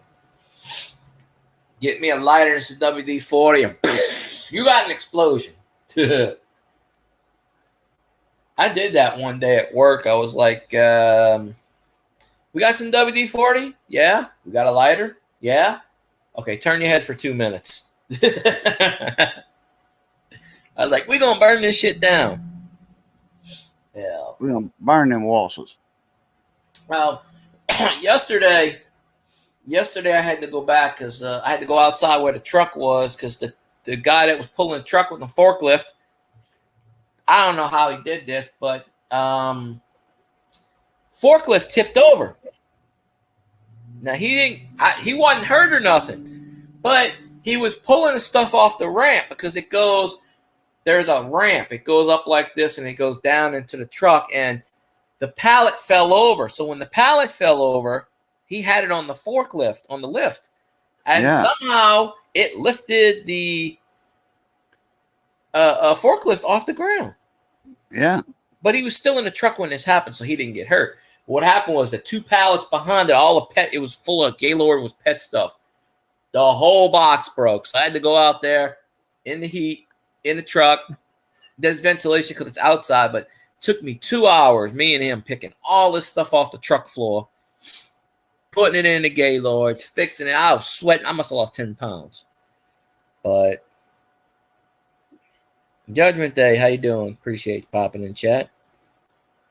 I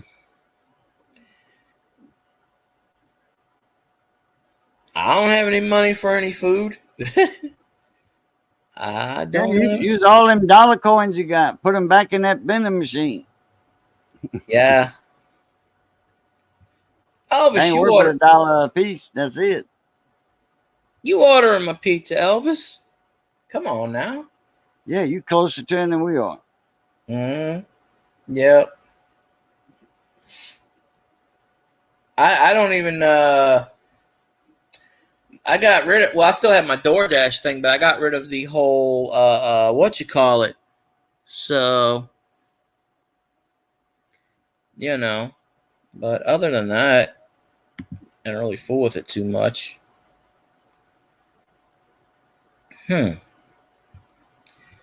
All right. One of them stores that has a Hunt Brothers pizza oven. Hunt Brothers, man, that's some good pizza.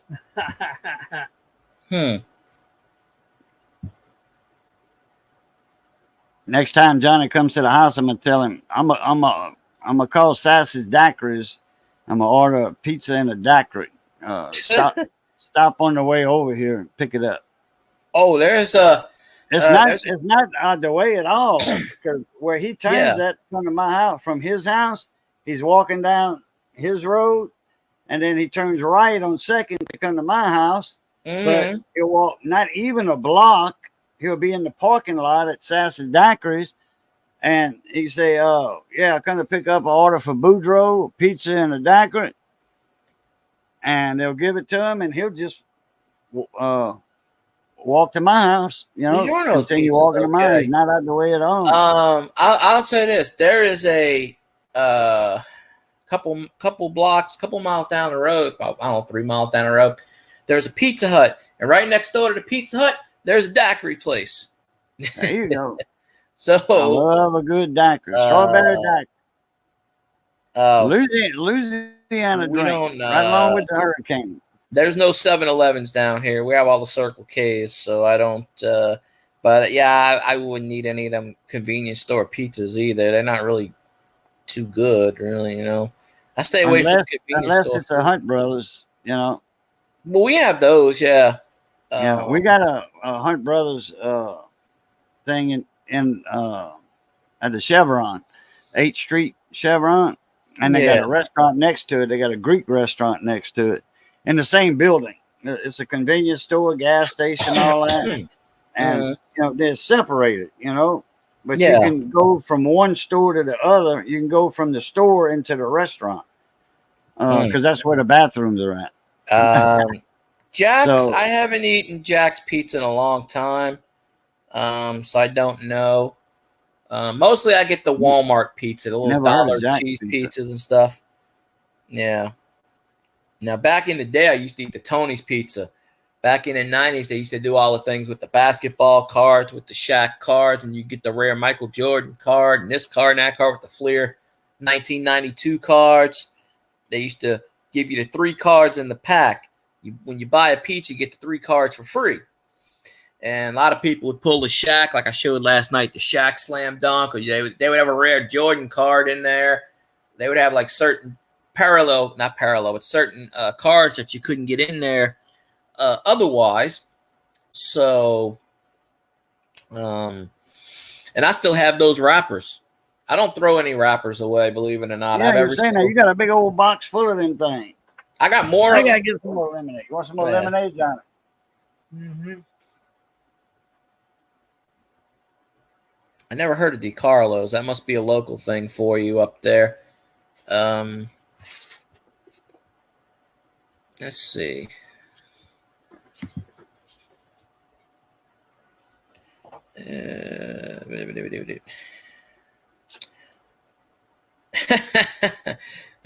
Scotty's doing a good stream tonight, but glass, boo, just a half a glass. What's that, Johnny?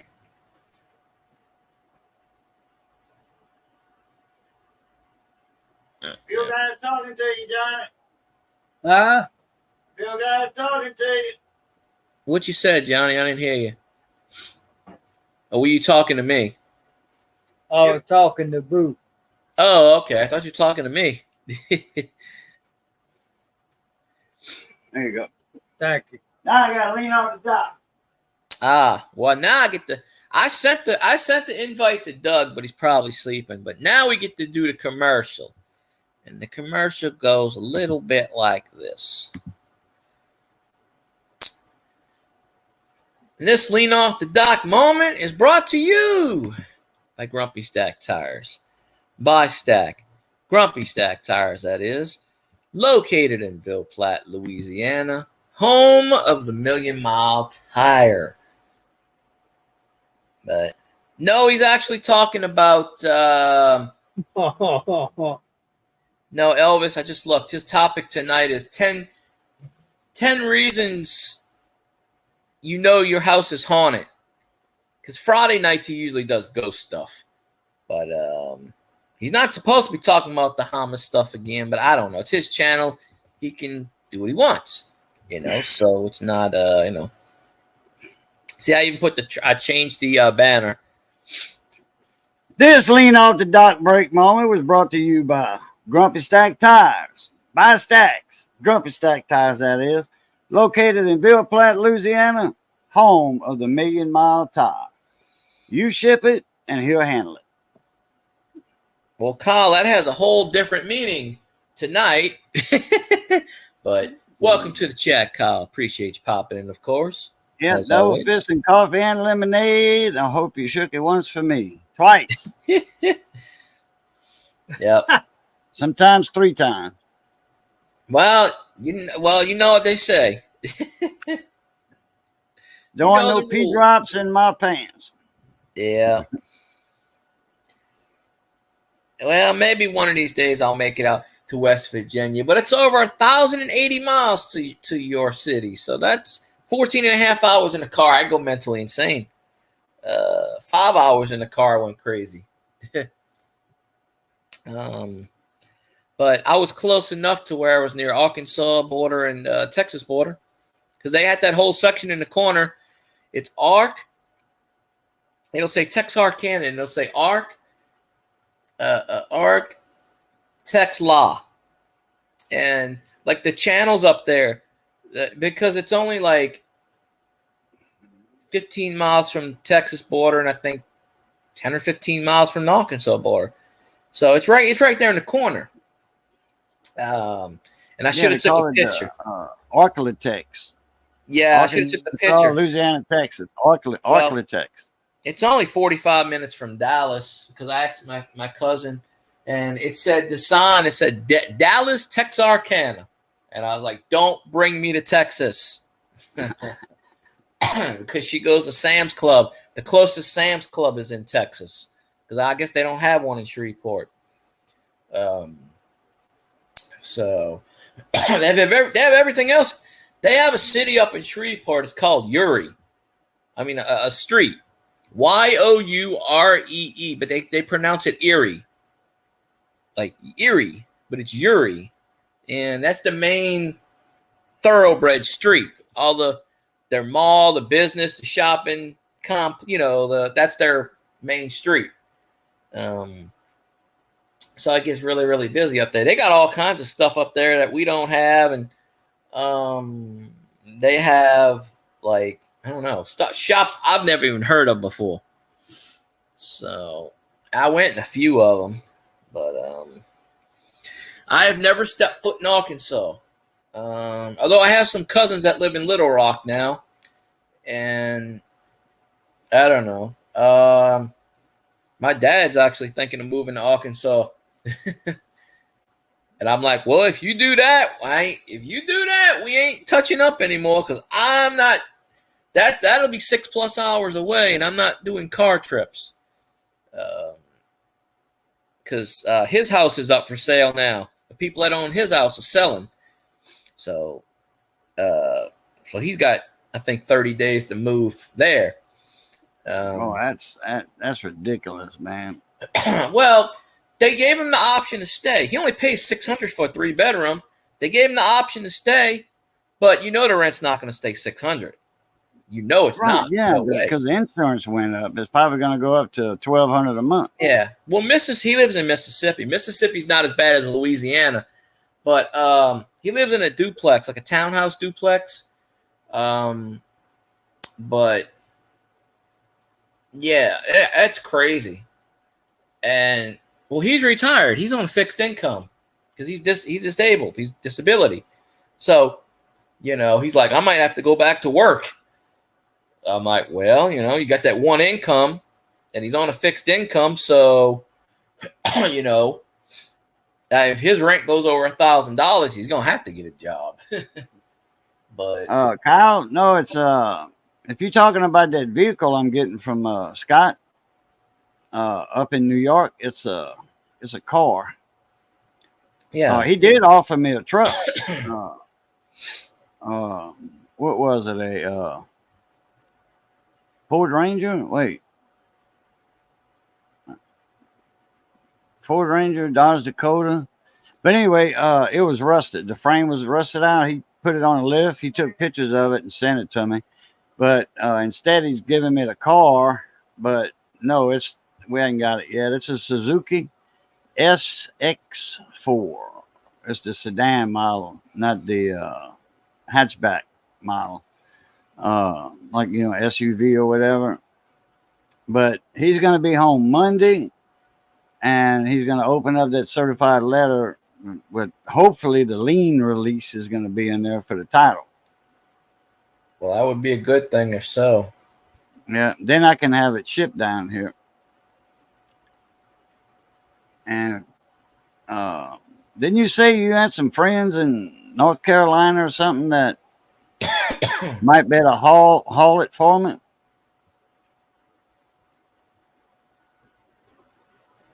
If you could arrange that, for about $800 to $1,000, that would be got cool. The hook up everywhere. Oh yeah, well, see, he used to be based out of North Carolina on the East Coast there in that area when he was racing. I've never stepped foot in North Carolina, so me neither. Maybe one day. Utah, and just a little bit of Utah when I was at Lake Powell. up in Page, Arizona. Mhm. Lake Powell is in Arizona. Part of it's in Arizona, and the rest of it's in Utah. Utah. And we had to go get some beer and go get a few, bread and stuff like that. Lunch meat at the store. And closest one, well, we wanted to go up on the other side. Page was probably closer, the supermarket. But we went to Yeah. this little store where there was on the entrance to go see. I forget the name of that island. I looked it up a while back. It wasn't Devil's Island. It was something. Anyway, it's in the part of the Lake Powell, one of the fingers off of it. We went over there to that beach, hung around a while. Then we went to the store and got some beer and lunch meat and bread and stuff. That little delis, they slice meat in that store so you can get, for camping and stuff. Yeah. Because we was camped out at Lake Powell. So been at Utah. I've been at California, just across the line from Arizona, up by Needles on the Needles Highway and stuff, on the way up to Nevada and all that. And then I got off of there, got back in Arizona and went to Kingman, to Bullhead City and all that. I should have snuck across to Arkansas. Minnesota, by airplane, Minnesota. I've been to Florida, Alabama, Mississippi, Tennessee, Florida, Alabama, Mississippi, Tennessee, Minnesota. I think I've been to 8 states in total. That's it. I've been to 4. I've been in New Mexico, on my way to Arizona. So I've been to New Mexico through it. Didn't stop to visit, but been in there. I've been to Texas once. Of course, I'm in Mississippi almost every week, practically every couple of weeks. I mean, that's nothing. Of course, Louisiana, obviously, and went to Alabama once. But I mean, this past week I was real close to Arkansas, so I probably could have jumped the border. I should have told my cousin, "Hey, let's go to Arkansas just for the hell of it," because it was like 15 minutes away. Just so I could say, "Hey, I'm in Arkansas." Oh, but Close to those Gator guys? You mean like Troy Landry on Swamp People? No, they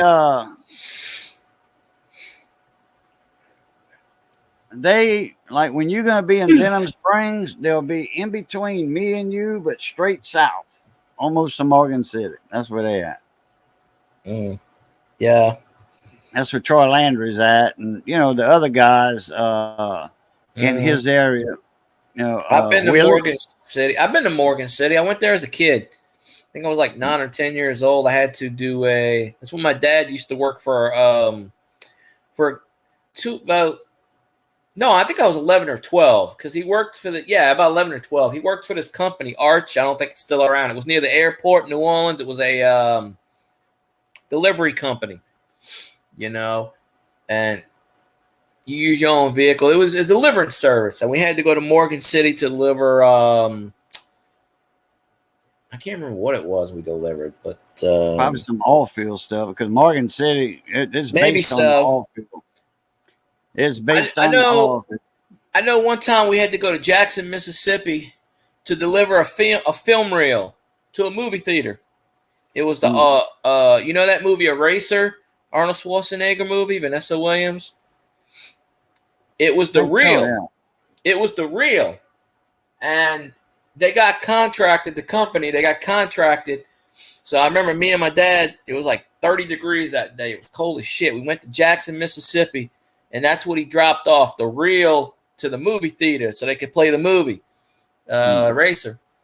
And one time my dad went to New Orleans, Better Than Ezra Studios. He dropped off their equipment. The sound people their equipment got damaged or stolen or something like that, and they had to get the backup, the drums and the guitars and stuff. And so he went up and he met the Better Than Ezra, the three. One of them's not in the band anymore, but he met him in their studio in the French Quarter, and that's why I got some signed stuff from him, but I don't know where that is. But yeah, it was this delivery company, and they would contact them, and they'd say, okay, you're going to deliver, I don't know, whatever the hell they need, He did that for 2 or 3 years. He got paid pretty good. This was in the early 90s. He was making he was getting paid on the mileage, but he was getting like a base salary at like $18 an hour back in the early 90s. So, and plus he got paid for the mileage, for the gas. He did that for 2 or 3 years. I think what happened is the business shut down. It was in Kenner. You call that a fuel surcharge. When I was hauling oil field, yeah, when I was a young adult, I was getting $1.55 a mile and a 45-cent a mile surcharge. I was getting $2 a mile. Ain't too bad. Kyle, if you want gravy, you have to have biscuits to go with it. You can't just eat gravy now. You get the biscuits and gravy with the white sauce on there. That's the good stuff. Oh, yeah. That's the good stuff. He's like, oh, I have to see. He's like, I guess I have to see Miss Missy and you too. Yeah. Well, if you want Miss Missy to cook for you, you're gonna have to interact. That's what David Lemieux said down in Chauvin. He says, I can't wait for Missy to come down. He says, yeah, you can come too if you want, Boudreaux. It's like, I do know how to cook also. Yeah. Yeah, we cooked shrimp today. Fried shrimp, man. Fresh. Yeah. It's all that good stuff. Let's see. Man, I'm starting to get heartburn. I ain't had heartburn in about a month and a half. No, I don't think I have any heartburn medicine anywhere. I should have bought some when I went to the store the other day. Probably because I'm drinking these damn Cokes. But after eating all that shrimp, he is full, I bet. Yeah. I took a nap earlier. I didn't eat heavy. I ate light. You can bet your bottom dollar that about 11 o'clock I might be getting a little, or 12 o'clock I'll be raiding the fridge for a midnight snack. I haven't eaten anything since 12 o'clock. When I got off of work, I had to wait for my rod. So I went, where I usually go to lunch at CC's, and I ate I don't know, like 10 pieces of pizza. I was like, I'm hungry because it's $11.50 for the buffet. Pizza, you get the drink, you get salad if you want salad, and they have like dessert and stuff like that. So, I get that. And then I got home about 12:30. I took a shower, and about by 1:30, I was sleeping. I was out. And next thing I know, it's 6:30. And I went, oh, shit. So I was out because I only slept like 3 hours last night. I was watching YouTube. I had to get up at 7:30 to go to work at 8:30, 8:45. And I didn't fall asleep till almost 4 o'clock. So, and I'm off tomorrow. Of course, I'm doing something with my dad. I'm going to go do something with him for a bit. But, so it ain't too bad. But Sunday, I work all day Sunday. But number divided. I bet you they did. 31P777. That's the most famous Briggs and Stratton for the camshaft going out. And there's your 0141G1 type number. That's the model. There's your type. Okay. And then there's the serial number. I was the 8th month, the 12th day, 2002. That engine was made. Or in 08, December 2nd, 08. 0141G1. You always got 4 numbers for your type, and then and then the plant right there. Oh no, that's the plant. Damn, that's an oddball serial number. That is an oddball serial number. Hmm.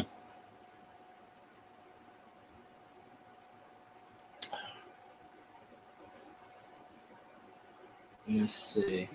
I got to look up some parts overhaul kit for a 18.5 horse Briggs and Stratton. Got to overhaul one. Might as well overhaul it. I mean, the rings need to be changed. So you got to tear the whole engine apart to change the rings. So might as well give it a valve job. That's how they get you. You gotta take all that stuff to take all that crap out to get the one little piece. And then you're like, well, I guess I'll do this, and this. Well, that's the heart of the engine. You got to take it apart. You got to get the sump off. No. You got to get to the connect. You got to get the sump off, get the connecting rod off, and then there's probably overhead valves. I'm not sure. Is it an L head? It's overhead valves. Oh, got crap. that stamp cover on the end of it. So anyway, it's an overhead valve, but that ain't no problem. We're just gonna do a valve job on it, change the rings. Naturally, it's gonna be cleaned out, and it's good for another 20 years. Oh, there you go.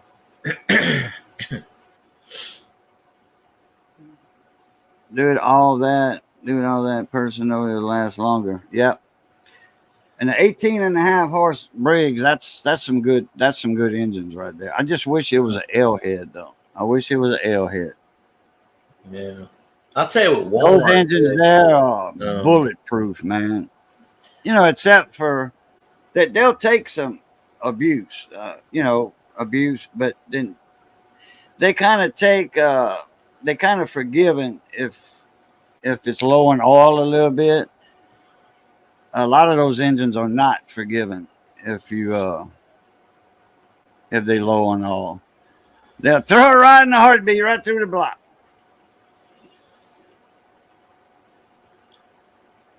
Oh man, Missy's cooking all of that. I'll be right there. Oh yeah. Yeah. The white gravy. Well, if I could ever hook up with Doug, we go to the shop, get in your area, and then we go to Doug's, Yeah. The Compsters are famous for when they throw a rock, it comes through the block and tags the electric starter. Right by the starter. Every time. So anyway, a friend of Johnny's, Johnny does all his outboard motor work and gunsmithing. So he told Johnny, he says, man, I can get a zero turn for a song and a dance. He said, but it's smoking, a lot. But the guy said it needs a ring job. The guy's old enough to know, that it needs rings. He said it's smoking like a banshee. So yeah, I could tell you that if you got burning that oil, yeah. Yeah, burning the oil, passing, So anyway, the oil's coming through from the sump, past the piston, past the rings, straight into the combustion chamber. So what we're gonna do is I'm gonna order the parts. Well, we got to see how much all the parts are and all that, and get with our distributor in Dallas, and then give them a price. Yeah. Hell, it ain't nothing. I can do that engine in a day. Kyle, if you go over there, and Johnny can do that easily in a day.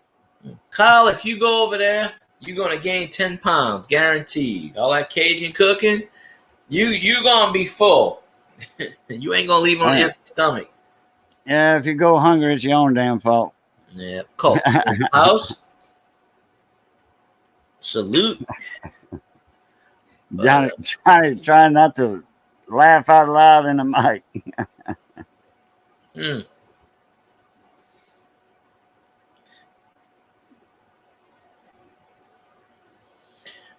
Your dog anywhere near you, Cajun? So I can bring some carne asada.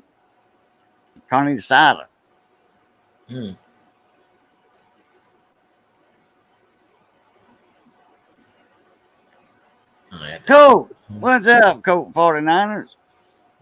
Colt in the house, yo. Look what the cats drug in that the dogs didn't want.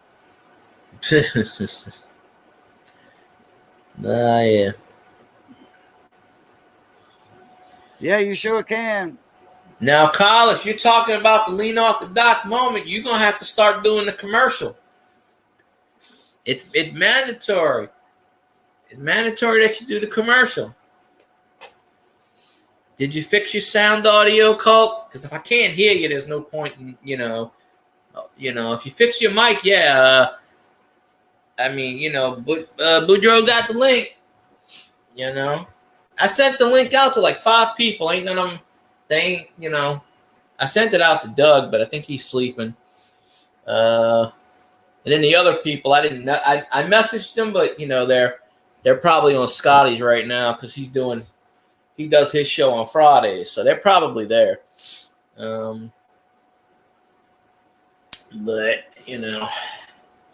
I could watch his show on the after thing. I gotta see when Miss Carly, if she's doing her stream tomorrow, because I told her I'm gonna be working Sunday, so I won't be, because I want to be in her live stream. I'm trying to be on her panel. Oh, got a new ear. Okay, yeah. Long as I can hear you, you're good. Because if I can't hear you, I just don't want to go, huh, what?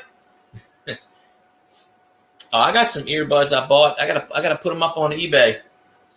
I bought some the other day, brand new out the box, $7, and I know they're worth more than $7. I'm gonna put those suckers up for like $20. See where they run. What kind are they? Sony. Oh, that's the ones you was telling me about last night. Yeah, some of them were like $1.50. Some of them were like, 2 of them were like $7. One of them's got a price tag of $19.99. I bought that for like $6, $5, $6. I don't wear earbuds, but they're brand new. They're in the wrapping still. So they were overstocked from Target. So I'm gonna try to sell them for like $20. There you go. No, considering that I lost 4 hours today because they sent me on 4 hours early, so that's $50 right there. I lost. I gotta make that up. No, yeah, the one for the damn rain. We were busy, but we had too many people scheduled. So hey, what's going on, Phil guy? Not much. Oh, I hear you better. You're a little muffled, but I do hear you better. Yeah, sound like you're talking through a wash rag like that. How it sound now? Better. Better, Took the wash rag away a lot better. Way better now. There you go. You got that problem solved. Because it's kind of hard if you're talking and we can't hear you. Then it's like, let's see what he's trying to say. But maybe I have to start using a computer or something. It might be. I don't know. There's my StreamYard was buffering earlier. Scott Keller, what's going on? The man, the myth, the legend. What's up, Briggs? He's the man that's gonna give me the new 2024 Ferrari. No, right? Somebody gotta get me a Ferrari, or I'll take a DeLorean. There's a place in Houston that still builds them. I'll take a Trans Am.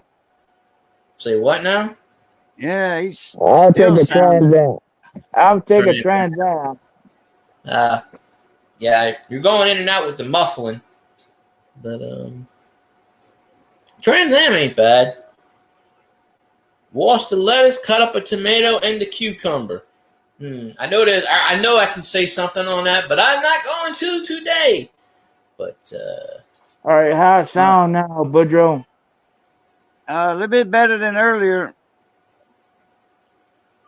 Yeah, it's better than what it normally has been in the past couple of weeks. Where yeah, you loud, your audio's up in volume, but as far as for clear, you'll have to talk again because it sounded like you had a wash rag over your mouth earlier. Then it was clear. Then it was wash rag again. Yeah. I might be the computer stream do me like that. Yeah. Huh? I don't know. StreamYards be doing me like that, and I don't really have no problem going other places. Like It might Zoom. be StreamYards, because StreamYards was fluctuating on my internet. I might do the and I have Restream. I might do a next stream on Restream. Restream it's better than StreamYards. I mean, it's basically the same buttons. It's just different. Well, you've been on there when I've done, Restream. It's, if you know how to do StreamYards, you can do Restream. What your cousin passed away, Scott? Oh, sorry to hear that, Scott. Or is it probably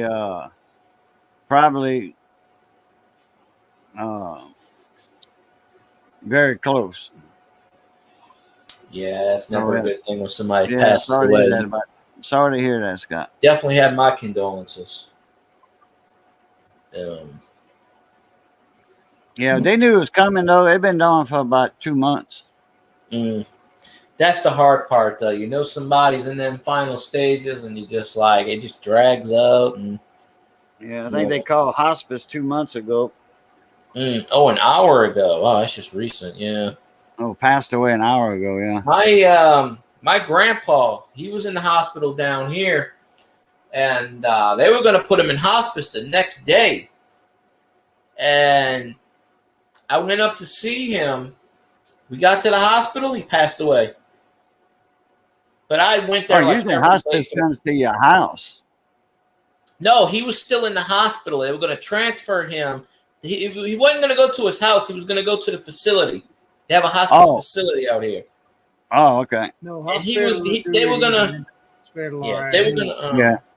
gonna transfer him, and we were gonna go up there, and we got up there, and they already said he passed away, and I was like, what? He had something wrong with him. His white or red blood cells, they wasn't forming as adult blood cells. They were forming as baby blood cells. That's what they were saying. I don't know the exact term. Where his cells wasn't developing. And it was messing up his system, and all his, his kidneys were starting to shut down, his liver, and, wow. Yeah. Because what it was is he did a blood test, and, he wasn't diabetic or anything, but he started to get those purple blotches on him. And that's usually for diabetics. You get those purple blotches, on there. That's old man. I call that old man skin. I got that every now and then. My uncle's got all that. I was getting it a lot.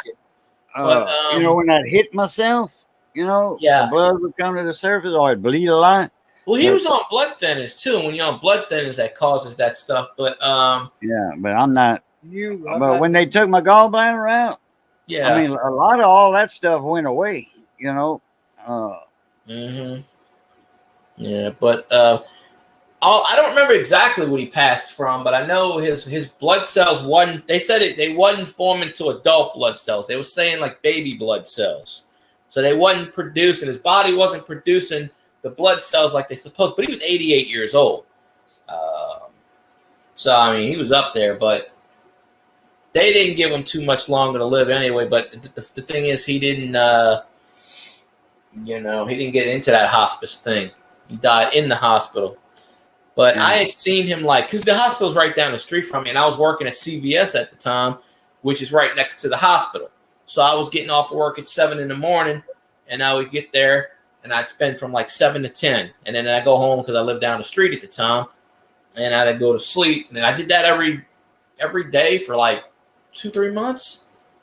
But at one point they thought he was going to get out the hospital, and then how you think you're going to get better and you're getting better, and all of a sudden boom, that's just what hit him. Yeah, because he went in there for a bladder infection. That's why he was in the hospital, because he was going to have surgery, and then they found out, well, no, you can't have, because of what was going on. They said, no, you can't have surgery because of so and so, and then he never got it. So he never got out the hospital. But 2 strokes, is that all you do? Boo, you work a lot on 2 strokes? I used to. Stroke a hell of a lot more than 2. You talking about like motorcycles? That's Johnny's department. Yeah. He could be talking Me, about it's like golf. weed eaters, chainsaws. Oh. Johnny works on that too, though. Oh. Johnny's a motorcycle guy. He's got it all up there on motorcycles. Honda, it don't matter what kind. Honda was their specialty at one time. They were a Honda dealership in town. That was a big Honda dealership here. That dealership was bigger than the one they had in New Iberia. They have a Honda shop out here somewhere. I forget where. But they had a full-blown machine shop there. You know, all of that. Oh man, it wasn't just a motorcycle shop. You know, and small, you know, Honda engines and all that. It wasn't just that. It was a machine shop. They can make parts. You know, they couldn't get it. They could make it. Yeah. LSU just hit a home run and they overturned it. God damn it. Really? Why? Yeah, fan interference. Fan interference? What? The fan caught the ball or something? I don't see the. I guess so. I guess the fan reached out when it hit. Yeah, LSU's winning 6-3 in the top of the 8th inning. They're beating number 1 Texas A&M. So yeah, I just went on the Twitter page and it says after further review, the home run is overturned due to fan interference. So they actually ruled them out, which sucks. But dang, the fans got to stop it over. They screwed LSU by doing that. Yeah, Trubisky had hit a solo shot. It would have been 7-3. So they're in the top of the no, wait, the top of the 8th. Wait, no, they're in the bottom of the 8th. Okay. I remember that they got a video out of short on this girl. It was it looked like it was going to be a home run, but it went on the outside of the foul pole. Yeah. And this girl, she was a ball girl at the end right there, and real athletic. She was running. She was looking at the ball. She was running, and you know how the corners is padded. She went in the corner, and they got the pads. I saw that. And she climbed. She did like a ninja, dude, and jumped and feet, you know, climbing with her feet like that. Turned around and caught the ball. And man, that was like on the news for a day and a half. I saw that. I was watching a video the other day, and it was about ball girls making catches, like you like catches, and you know, and then that was on one of them. But Bo Jackson was running, and he caught a fly ball. And he went on the side of the wall and went sideways on the wall and then jumped down off the wall. Kind of just walked sideways on the wall for a bit. Right. Sort of like that. Yeah. Fan interference is a lot of BS crap. No, but they ought to know. These fans ought to know. It's in LSU. It's in Alex Box Stadium. When LSU hits a ball, don't touch it. Do not touch it. Let it go in the stands. They're probably drunk, and I don't see the video of it, but Mr. Cubs guy, talking about Steve Bartman. Yeah. That dude is kind of, well, in the last couple of years, since the Cubs won the World Series, they kind of let him off the hook, but that dude was like enemy number 1. He had to move out of freaking Chicago. They had death threats on him. They want to lynch him. So, dang. Look at that nonsense Elvis putting in chat again. I'm disappointed. I remember a fan interference play where I don't know if it was a kid, like I think a 10-year-old, 11-year-old. I think his dad had helped him, or you know, over the edge like that. That's the Jeffrey Meyer. Had his glove, and the ball went in his glove instead of the catcher's glove. Yeah. You know, the guy that was fixing the catch. It would have been a catch. It would have been an out. You could see that. That's the That Jeffrey close-up Meyer there. The kid's glove Yankees was right in Orioles. front of the catcher's glove. Yeah.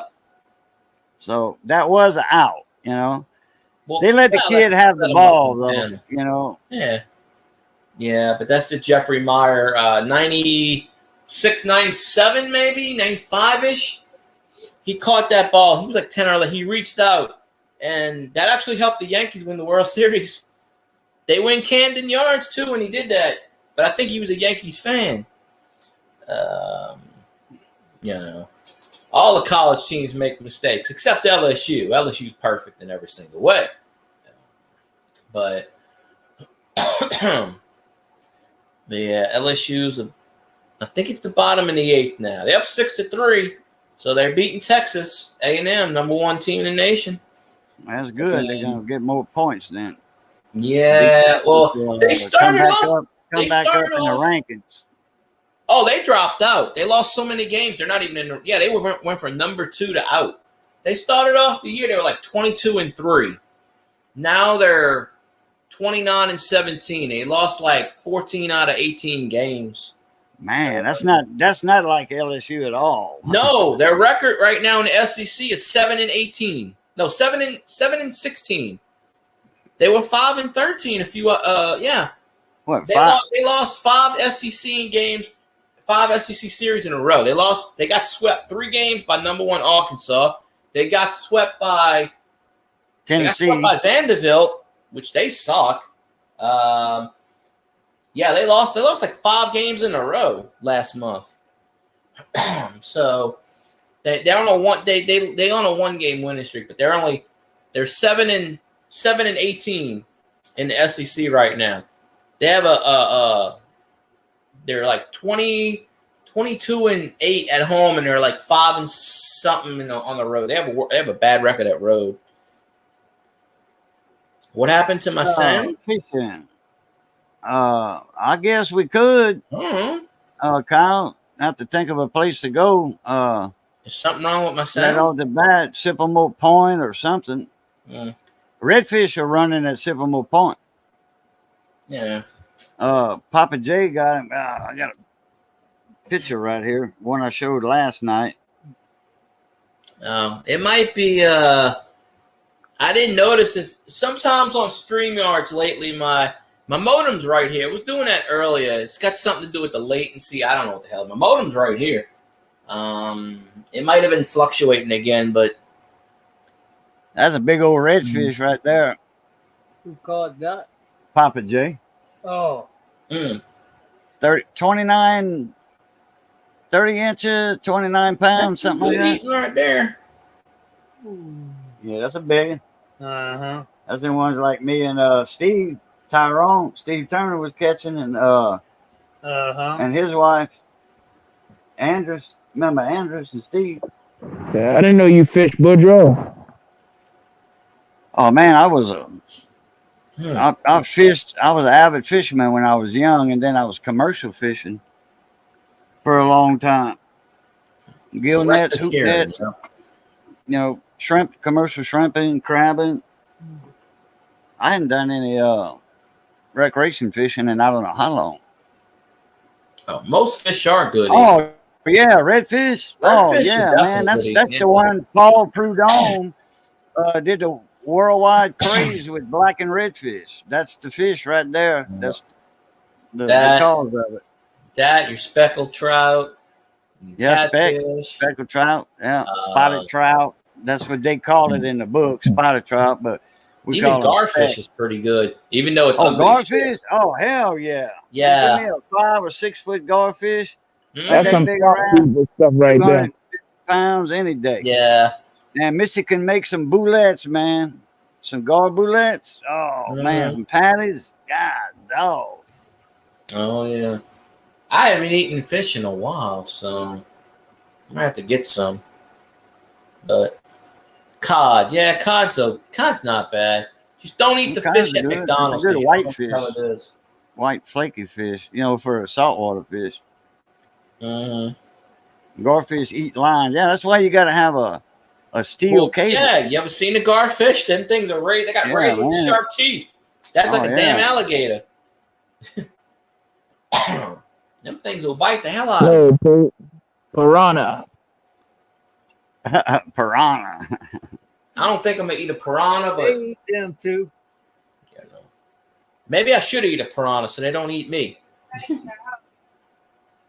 Yeah, I got some tartar sauce in the box. Todd makes good imitation crab meat. Yeah, I like imitation crab meat. I put that on salad. Redfish too. They used to make them big old black drum, which is first cousin to a red drum. You know, it's a blackfish instead of a redfish, but first cousin. And that's what they used to make imitation crab meat years ago. You don't find it with black drum anymore because they outlawed gill netting, redfish and blackfish years ago. That was the best imitation crab meat you could find was Louisiana imitation because of the we could gill net them big old black drum. Crawdads, crawfish. Oh man, you don't know what you're missing. I unfortunately I can't but eat that ain't the crawfish. same things you had as pets. I don't think. We got them big old red swamp crawfish with them big old claws down here. Yeah, I can't eat crawfish. I just get. I have some kind of allergy to it. Like I can't. I went to the doctor for. I can't be. If I smell crawfish, I will vomit. Like I have some kind of. It makes me really nauseous. Some of them do. They get about like that. I don't know why. And it's kind of funny because people say you live in Louisiana, you don't eat crawfish. Well, I can't eat Let me it. see if I could find something in my channel. I'm gonna share it in a minute. Yeah. I'm listening, but I'm gonna mute my mic. Oh no, you're good. And if anybody in this chat does not have Cajun Corn Hunter, I highly suggest you subscribe to his channel. He does live streams every Thursday night at 7 p.m. Central. Then I go live after him. He's got Cooking with Cajun. He's got some cooking stuff on there. He got all kinds of good stuff. But yeah, just a suggestion, you know. But you know, Elvis, I have not eaten a pot pie in 2 months. I still have all those pot pies when I moved. I left them out on the counter. I had to throw them all away. But I would probably eat crawfish, but it just makes me. I watch crawfish videos. There's a guy in Baton Rouge, Midnight Cravings. He's a Korean guy. That's what he does his channel, crawfish balls and stuff. But just for whatever reason, the smell of crawfish just makes me physically nauseous. I've been like that since a kid. I just cannot be in the same room. If I smell crawfish, I will get instantly sick. Like I don't know what it is. I've been to the doctor. They said it's some kind of allergy. I don't know what it is. But they said, oh, it's not severe. It's just, I don't know. I mean, I can smell gasoline with no problem, but she said, that's the one thing that will make me physically sick. Now, I can be in a room with crawfish if it's not cooked, obviously. But like, I just don't know what it is. Maybe it's just all the seasoning because, you know, you got to put a lot of seasoning for crawfish. So I don't know, but I just, yeah. I can't be in the same house. Yeah, mud bugs. Some people call them crayfish, crawdaddies, mud bug. It's crawfish, you know. That's what we call them. But okay. Look in the basement. I got yeah. Now that's some big old crawfish right there. These ain't mud bugs. These are miniature lobsters. Look at that. Yep. I've always wanted to eat a lobster. The head on that one was fat. Oh yeah. Yeah, that's Give me some also butter. that crawfish. Yeah. Oh, I noticed They got a few small ones in there. Colt dropped off. I didn't realize that. But look at the size difference between that one and that one next to it. Yeah, there you go. Right there. That's a big crawfish. That's a big crawfish right there. That's y'all's homework assignment tonight. Go to Cajun's channel and watch that video and give him a thumbs up. Then leave a comment. There we go, right? Grandma used to take the heads and clean them and stuff them and make crawfish bits. Yeah. People think I don't eat crawfish because I don't want to peel the tail and suck the head. But no, I really get sick around it. So, because I've done that with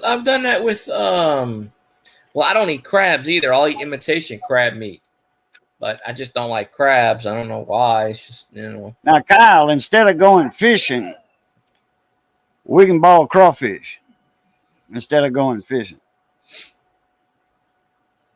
It'd be more fun of doing that. That's some big old crawfish there. That sack there, I think, ran $80. Which that's about what large crawfish runs, 50 to $80, depending on what time of the year. And for some reason, crawfish is holding its price this year. It's holding that high price for some reason. Yeah, I think there was they said there was a shortage early on, which I don't know if that's true or not. Really a shortage. No, it's just that the demand was there more than the supply. Well, that's what they were saying down here on the news. They were saying there was a shortage in New Orleans for whatever reason. Oh, yeah, maybe in New Orleans. Maybe I don't know why the basin is producing a lot. Man, we catching crawfish everywhere down here. Everywhere. The basin. I think it's I think it's got stuff to do with they're out there catching it. Their gas is high and it gets passed on to the consumer. I think that's why. But hopefully the price will go down over the summer, drop down. No, usually in the summer they're not around. Everybody's hanging their traps up. Well, I know that. In July, it's about over with. July, first week. Because I used to see trucks and trailers running from the Oberlin area. Okay. Coming from the west to the east. I'm talking about 1-ton trucks loaded with sacks of crawfish and pulling a 20-foot trailer with sides loaded with sacks of crawfish. That's a lot of crawfish in the first week of July. That's a lot of crawfish. And I'd see 4 or 5 of those rigs running every day. From west to east. I wonder if Midnight Craven's done another crawfish video. He probably have because I haven't checked in on. He lives in Baton Rouge. He goes to this university. I think it's called University. Yeah, he's an Asian guy, ain't he? Yeah. Mm-hmm. Yeah. He's like, if I get so many subscribers, I'm gonna invite my subscribers to a crawfish bowl. But he lives in Baton Rouge, and that's his channel, just crawfish bowls. And he's like, I'm going to show y'all how to do this right. I'm just like, I'm watching an Asian man cook crawfish. Yeah. I forget how many subscribers he has. I know he's got more than me, but, but I watch it's fun watching it, because you don't have to smell it. So I can, but he puts all the seasoning in there, the corn, the potatoes, and, yeah, he's got. Seen one of the videos he got out. He had some people come in from California. Yeah. He'll feed his subscribers. He'll be like, He'll throw a free crawfish ball for subscribers. Sure will. Yeah, that's what he usually says in his videos. If I hit so many subscribers, I'll bring people down. And got one right on the lens. Yeah, right there. And he went that way. See Elvis? He's got a fly swatter tonight. So if you're out of line, he's going to get you. Yeah. Get your ass. Yeah. Actually, if Kyle's down here, on a Sunday, we'd take him to the band house when the band plays. The rehearsal. My grandma and grandpa, I could still see them sitting on the front porch on the phone. Each with a fly swatter in their hand. My grandma and uncle used to do that. Yeah. In the afternoons, my uncle had a rag, a towel, like a hand towel, kitchen towel. All you got to do is stun them. 2 foot long. And then my grandma would have the fly swatter. And they'd sit out in the driveway, all on the front porch of the house. And they just, me and Daddy go visit in the afternoons and get a cup of coffee. Grandma always had coffee. And then I'd run straight in the house, go straight to the stove to see if she had a sweet potato in there. My grandpa had cattle and chickens, so they had flies. They had flies everywhere. Yeah. My That's grandma would actually, have a lot of hummingbirds. She had the cana lilies. that's actually an endurance sport. She Swatting them flies. mixed them.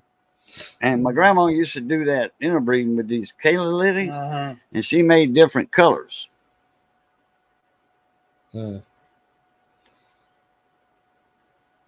hell, Kenyon don't mind. Bring everybody. I don't think he'll mind. Oh, Kyle's on a 2-week road trip. Well, you can stay for a couple of days, then that'll work. Yeah, we'll take Kyle to K-Bone if he's here Thursday. Yeah, Thursday afternoon, Thursday evening. We'll make it a point to go cook at K-Bone. And Kyle, I'm gonna bring you in the DJ studio.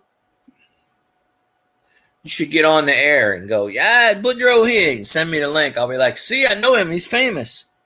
Oh no, Scott. No, I never tried it. I got the recipe though that you sent me, but no, I ain't got no tuna in the house, and I ain't had no way to go get any. I mean, I got a neighbor I could call and stuff like that. I give him $10 to bring me to the store, but Well, you can DoorDash groceries. You can get them sent to you. No, that's even Walmart delivery, they'll send them to you. You don't have to. No, we don't shop at Walmart. John is the guy that goes to Walmart. Oh, we go to Super One. Stuff. Everything's cheaper at Super One than Walmart. Yeah, well, yeah. And their meat is fresh cut every day at Super One. There's a butcher, 3 butchers in the back. Their meat is fresh cut every day. It's not like Walmart. It comes already wrapped on an 18-wheeler. Yeah. No. But you can DoorDash and you can get it from anywhere in your area. I don't mind helping my neighbor out with $10, when he brings me to the store. Yeah. I don't mind him because, he's got 3 kids, maybe 4. How many kids Juanita and Joe got, Missy? 4 or 3? 3 for sure. 34. And then Super One, it ain't that far. And I know, when I go in the store, I know what I want, so I'm in and out, 15 minutes at the most. It takes longer to check out than actually for me to get the groceries. I go in there, do. I'm going down the aisle, I know what I want. Throw it in the basket, check out. Yeah. When somebody brings me to the store, I know, I don't know if they got something to do or not, but I don't want to at the store unless they shopping too. But that's a different story. Yeah, I went to the store the other day and I knew exactly what I want, and I don't make a list. I just go, want that. I walk down the aisle, take that. I bought a lot of canned goods. I bought enough stuff to last me about 2 or 3 weeks. There you go. Yeah, I buy stuff. Then when the meat's on sale, that's when I like to go. Because and I'll get the limit, what I can get. It's like 3 chuck roasts, or sometimes there's no limit on the meat on sale. Nah, not too bad.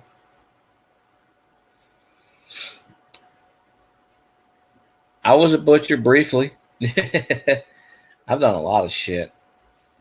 I did meat department. You can do the chicken. Yeah. use chicken instead of tuna.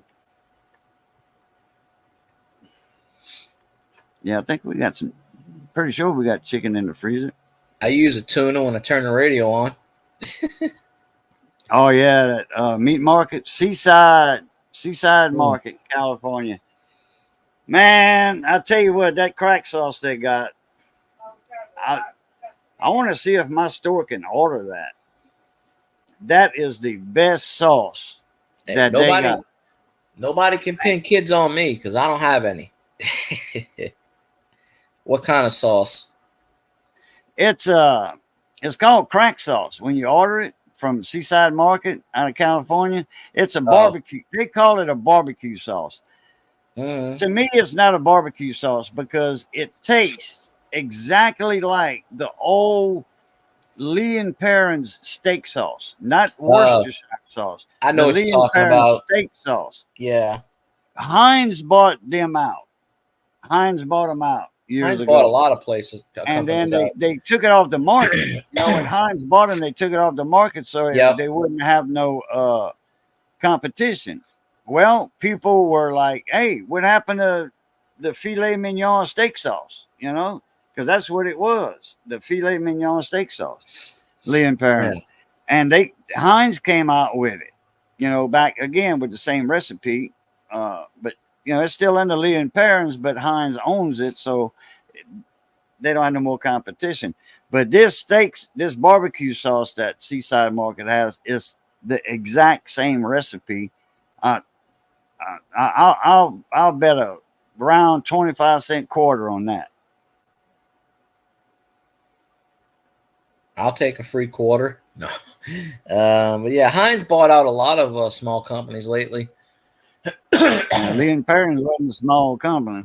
Lee and Peton, like Justin No, they had a lot Wilson, of Lee and Peton. No, but they bought out a few small companies in the last year or two. Oh yeah, I would imagine. Yeah. That's the best way, knock out competition, buy them out. They offered Sweet Baby Ray's barbecue sauce, Sweet Baby Ray's. They wanted to buy them out. The guy said nope. Nope. Sorry. I'd give him a ridiculous number. I want $17 trillion. Okay. Be like, all right, I'm set for life. I would give them a ridiculous number that they would say, nah, that's okay. And if they say, yeah, go ahead. All right, well, sure. Crack is good. That's right. I'll bring some. That'll work, Kyle. Appreciate that. Heinz bought out somebody last year, one of these big. It wasn't Lee and Perrins. It was another company. It was one of the other big ones. They bought them out. And they paid a I don't know if they bought the whole Lee and Perrins name or just the steak. They probably bought the whole company. I mean, it would make more sense. Yeah, but you still see Lee and Perrins, but it's the Worcestershire. Naturally, it's under if Heinz bought it, it's still run under, under the same people I was running Lee and Perrins before. Same work. They could have just same staff. They could have just bought the steak sauce and leased the name out. But I mean, it's easier just to buy the whole thing out and just work. Go under the same name brand. Well, you don't have to change anything. Yeah, you got the recipe. But that's an awesome steak sauce, man. I mean, God.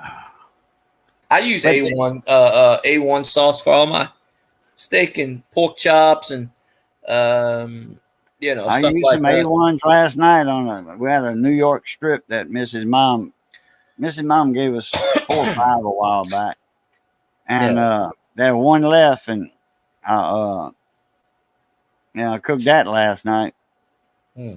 And I used the A1s on that because I didn't have any Heinz or whatever. I'll put a little Heinz and I'll put a little A1, on the side of each other. And I just pick the one I want. Oh, I got like 6 bottles of A1. I buy the 6-packs.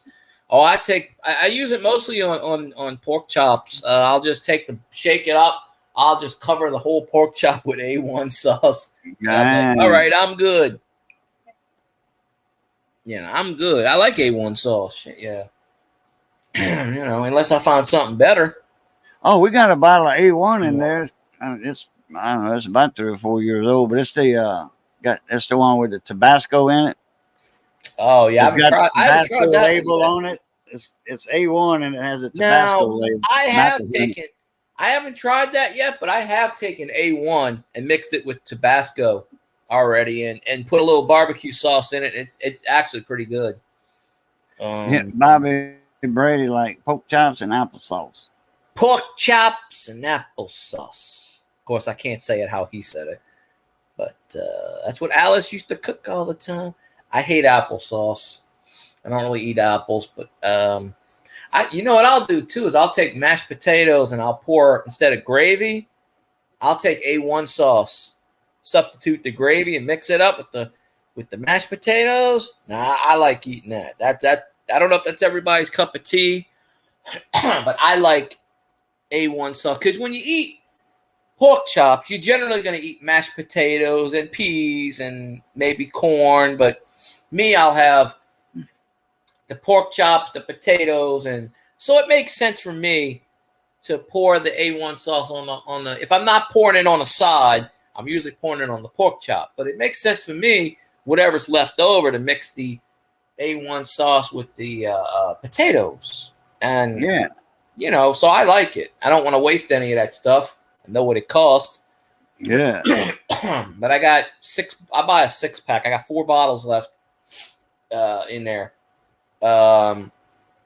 There was stuff when I moved in my pantry that was expired from 3-4 years. There was some soy sauce, and I got some Chinese. I got some egg rolls, and I didn't think it was expired. And I open this stuff up and I smell it, and I'm just like, does soy sauce smell like this? And I'm looking at it, and I open it up, and I look at the bottom, expired in 2021. It was unopened. Right. It was never used. It was sitting in that cabinet for I don't know how long. And I didn't buy it, and my mom didn't buy it. So it might have been when my brother lived with me. He ain't lived with me in 7 years because he used to eat Chinese food a lot. All right, stop spamming Skull in my chat. I'm gonna whoop you. I'm gonna get Zanron to whoop you. Come on now. I'm trying to read people's comments here. Y'all can't be spamming my chat. If somebody comes in. Right here, Heinz dash L&T Leon Perrins steak sauce. A 12-pack. So that's a whole case for $54. How many ounces is in it? A bunch, I guess. I mean, is it a big bottle? Is it medium, small? No, I'm fixing to find out. Yeah. Because if it's the big bottles for a 12-pack, $54, that would be a good price. I mean, It's the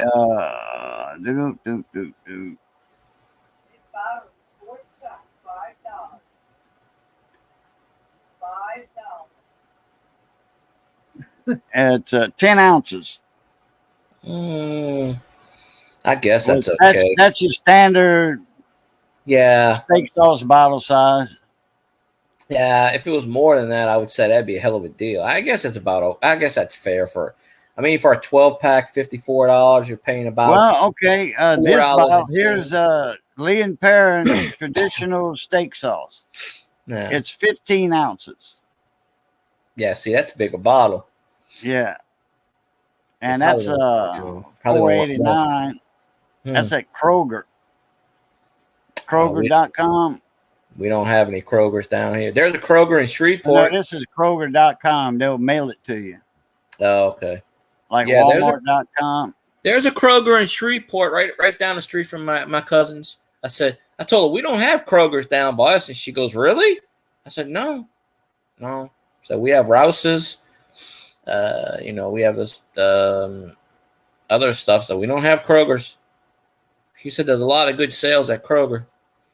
That's where she does her shopping. But this is traditional steak sauce. This is not the steak sauce. Because the Leon Perrins I used to see on the wrapper, it said the filet mignon of steak sauce. I have never tried Leon Perrins on anything. I always stick with A1.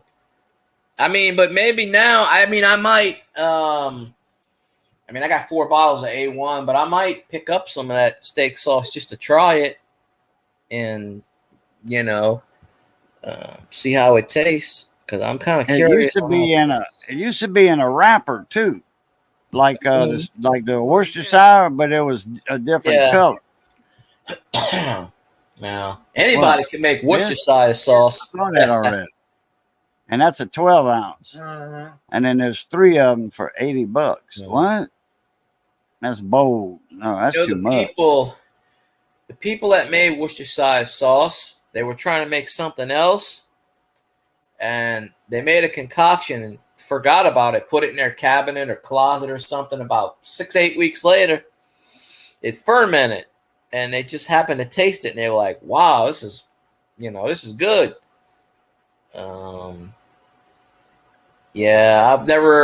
We didn't go grocery shopping when I was at my cousin's. I was only there 2 days.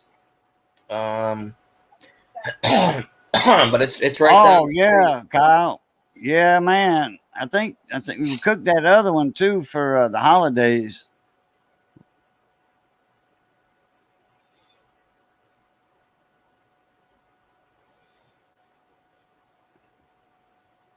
Who doesn't like the tip, Kyle?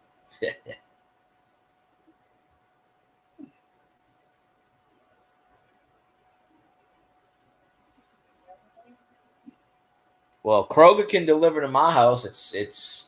I don't know the way the closest Kroger is. I know maybe Baton Rouge has them, but they don't have any in New Orleans. They just got a Costco in New Orleans a couple years ago.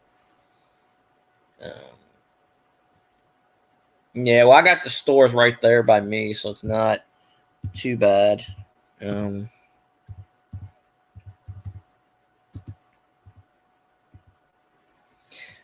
curious. Where's the nearest Kroger by me? I am really curious. Okay, I put in Kroger, and it gives me every grocery store but that.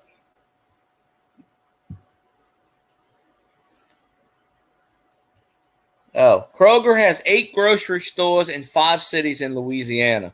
Huh. So they don't have many Krogers in this state. Let's see. Well, one of them Shreveport. I know that. So that we got to find out what the other 4 are if the page ever loads.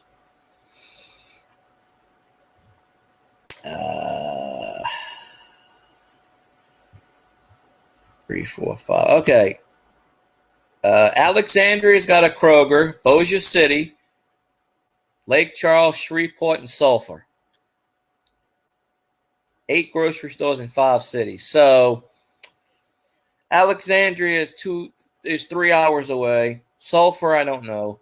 Bossier City is next to Shreveport, and Lake Charles is near Cajun's territory. And Sulphur's right on the other side of Lake Charles. Yeah, so yeah, that's where they got. So they got 8 of them. So yeah, there's not a Kroger within 3 hours of me.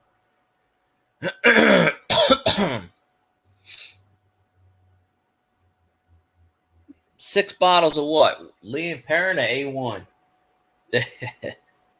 Or both. There you go, Scott.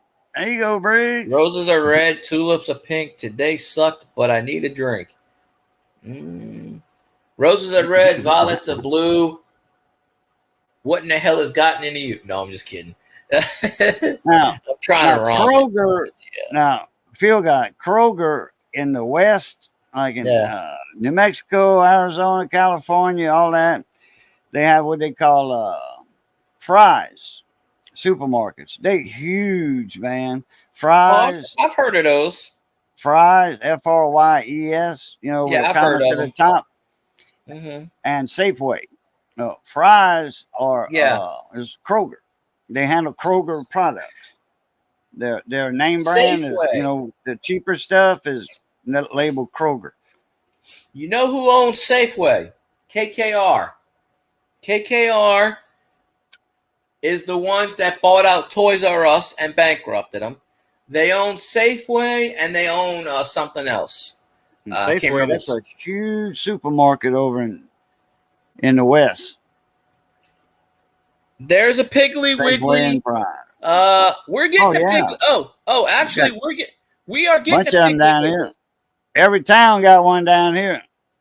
We're getting a Piggly Wiggly. One of the local Lishmans, one of the supermarkets went bankrupt, and that used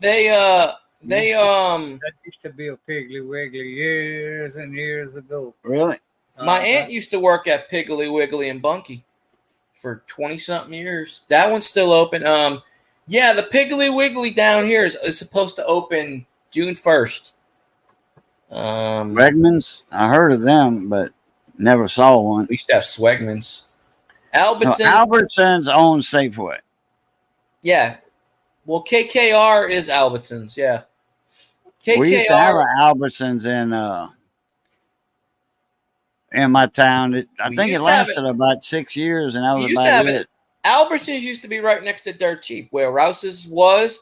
It used to be Albertsons and Save a Center. And Rouse's, the Rouse's that's next door to my job, they closed in October. So that's a vacant building now. But that used to be an Albertsons, and they left 10 years ago, maybe 12 years ago, because Albertsons sold a lot of their stores to Save a Center. And then Save a Center AAP, they left Louisiana, so they sold all their stores to Rouse's. But yeah, we're supposed to be getting a Piggly Wiggly, which is pretty awesome. So it's supposed to open June 1st. We had a Del Champs in my hometown. We had that too. That's a southern chain because it's it started. Mr. Del Champs is from Mobile, Alabama, so it was a southern chain, Del Champs. Yeah. And then we had, after that closed down, after his son old man died and his son took it over and he blew it all up his nose. Yep. Del Champs went out of business about 20 years ago almost. His son put it out of business. Yeah. Like I say, blew it all up his nose, snorted it all up his nose. The Del Champs. And then Albertsons opened up after Del Champs left. Del Champs here, when I first moved out here, it was right across the street from where I lived with my aunt. The Del Champs out here, it closed. It was some kind of grocery store. Now it's a Cash Saver. It's called Cash Saver, like a discount grocery store. Sort of like what Miser's is. But that's on the other side of town. Actually, that part of town got hit with the tornadoes a few weeks ago. That whole stretch got completely wiped out. But well, we don't have a pig. Well, we didn't have a Piggly Wiggly until now. One of the grocery stores, Lishman's, closed down. It was Lishman's was sort of like a Rouse's, but their prices were way too high. Nobody shopped there, and it's in the middle of nowhere. Basically, it's like on the main. It's like on a sod highway, and they don't get a lot of business, so they closed down. So that's where Piggly Wiggly's opening up. Yeah, that's okay, Scott. You have a reason to get drunk off your ass, so you're good. Freedom of speech. Say and do what you want. Long as you're not stabbing me, I'm good. And long as nobody's stabbing Cajun, we're good too. So, Piggly Wiggly started out, first outlet opened in 1916 in Memphis, Tennessee. Now that the main office headquarters is in Keene, Keene, New Hampshire. Well, New Hampshire. Well, that tells the story there. Hampshire hogs. I think I'm pretty sure the Piggly Wiggly in Bunky's still open. It was a couple of years ago. My aunt used to work for Piggly. She was a payroll manager. She worked there for 20-some years. We passed in front of it not long ago. Well, about 4 years ago, and it was open. Yeah, I think it's still open. I went there 2 years ago. It was still open. But I saw on the Facebook page, I don't know. I just typed in Piggly Wiggly and I saw Facebook and I saw where they're going to open June 1st. And I was like, yeah, that's cool. We'll go over there and see what they got. I'm going to have to delete a bunch of Elvis's comments because, he's saying that RTR crap again. We're going to have to remind you what RTR is. I'm just going to let Cajun do his thing every time. Oh, yeah, man. I already told you, Elvis. Two things control the tide. That's the moon and LSU. Go Tigers. Go Tigers. Fuck the Tide. Yeah, the Tigers rolled over him last year. That's right. It was Roll Tide Roll. We rolled over him last year. A lot of the Alabama football players transferred. There's like 25 of them that transferred when Nick Saban retired. A lot of their recruits went elsewhere. they'll probably have Alabama will probably make a bowl game, but LSU gonna What whip was their ass. YouTube when it first started? I remember watching music videos on YouTube. I always knew it as YouTube. I didn't get into computers until 2008. I didn't even own a computer until 2009. 2008, I got Yeah. into computers. You know, I didn't even own a computer until 2003. it started off as a dating site based off of Craigslist. Damn. Tune in and hook up. What did YouTube? Yeah. YouTube started out as that. YouTube was founded by 3 former PayPal associates.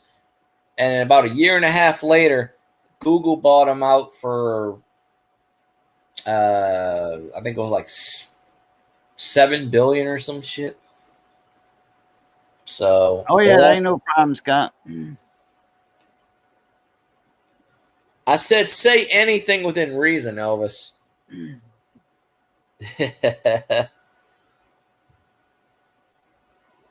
LSU's a great baseball school, although they lost a lot of talent.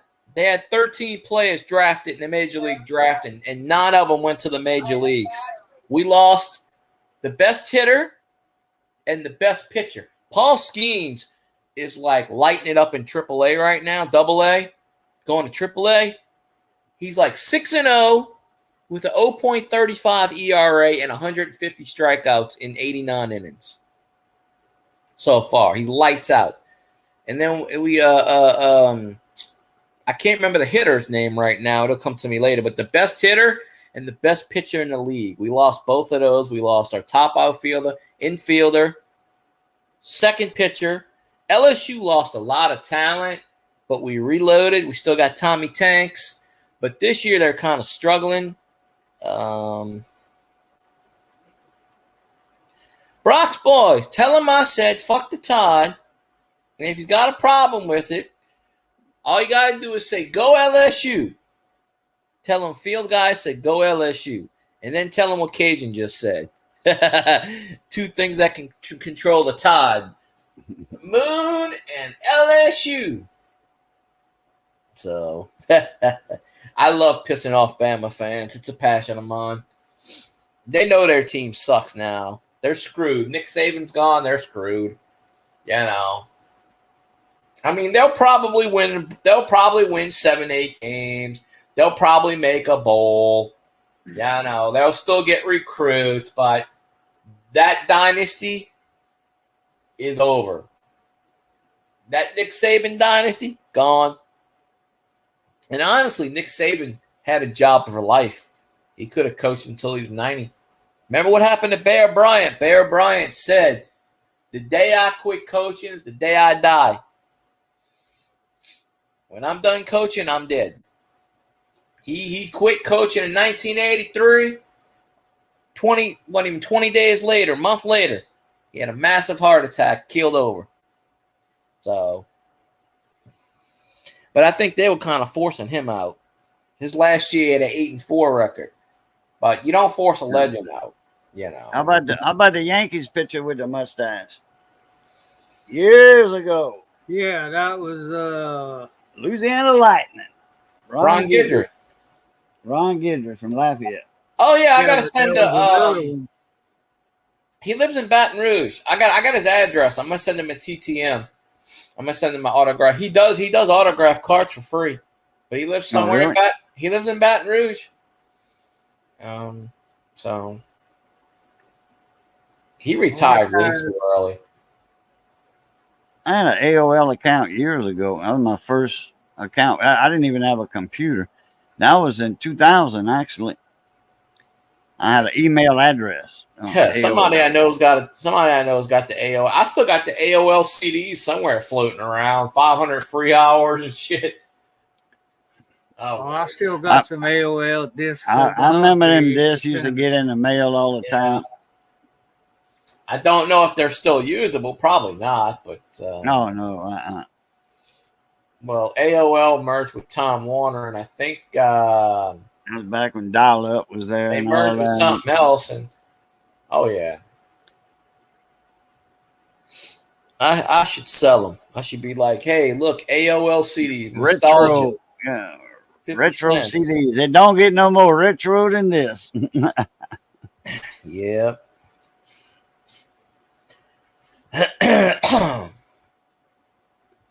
You got mail. Yes, Kyle, Bam is fucked. I like that.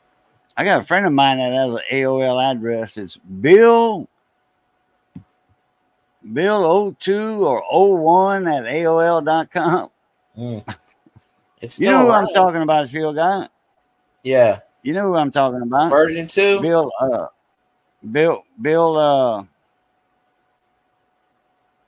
Yeah. The corn say guy. that Yeah. again? The corn guy. Yeah, say that again. His name? Bill version 1, version 2? Bill Whatever version it's 2, called. yeah. Yeah, because his Yeah. regular Bill and all, they took it off the YouTube canceling or something. I Yeah, forget what happened. He lost it, and it's at Bill version 2. He hadn't been on YouTube in a long I time. ain't seen him in About 2 years. a year of Sundays. Been longer than that. He said, I'm going to he was having health problems. He said, I'm going to take a break for a while, a couple of months off. It's been a good year, 2 years. I used to win stuff from him all the time. Oh, me too, yeah. But, yeah. Man, he used to tape that stuff. Oh, man. Yeah. Oh, man. I He did would those tape videos. I went the hashtag no flips, the tape. coin flips with that Yeah. clear shipping tape.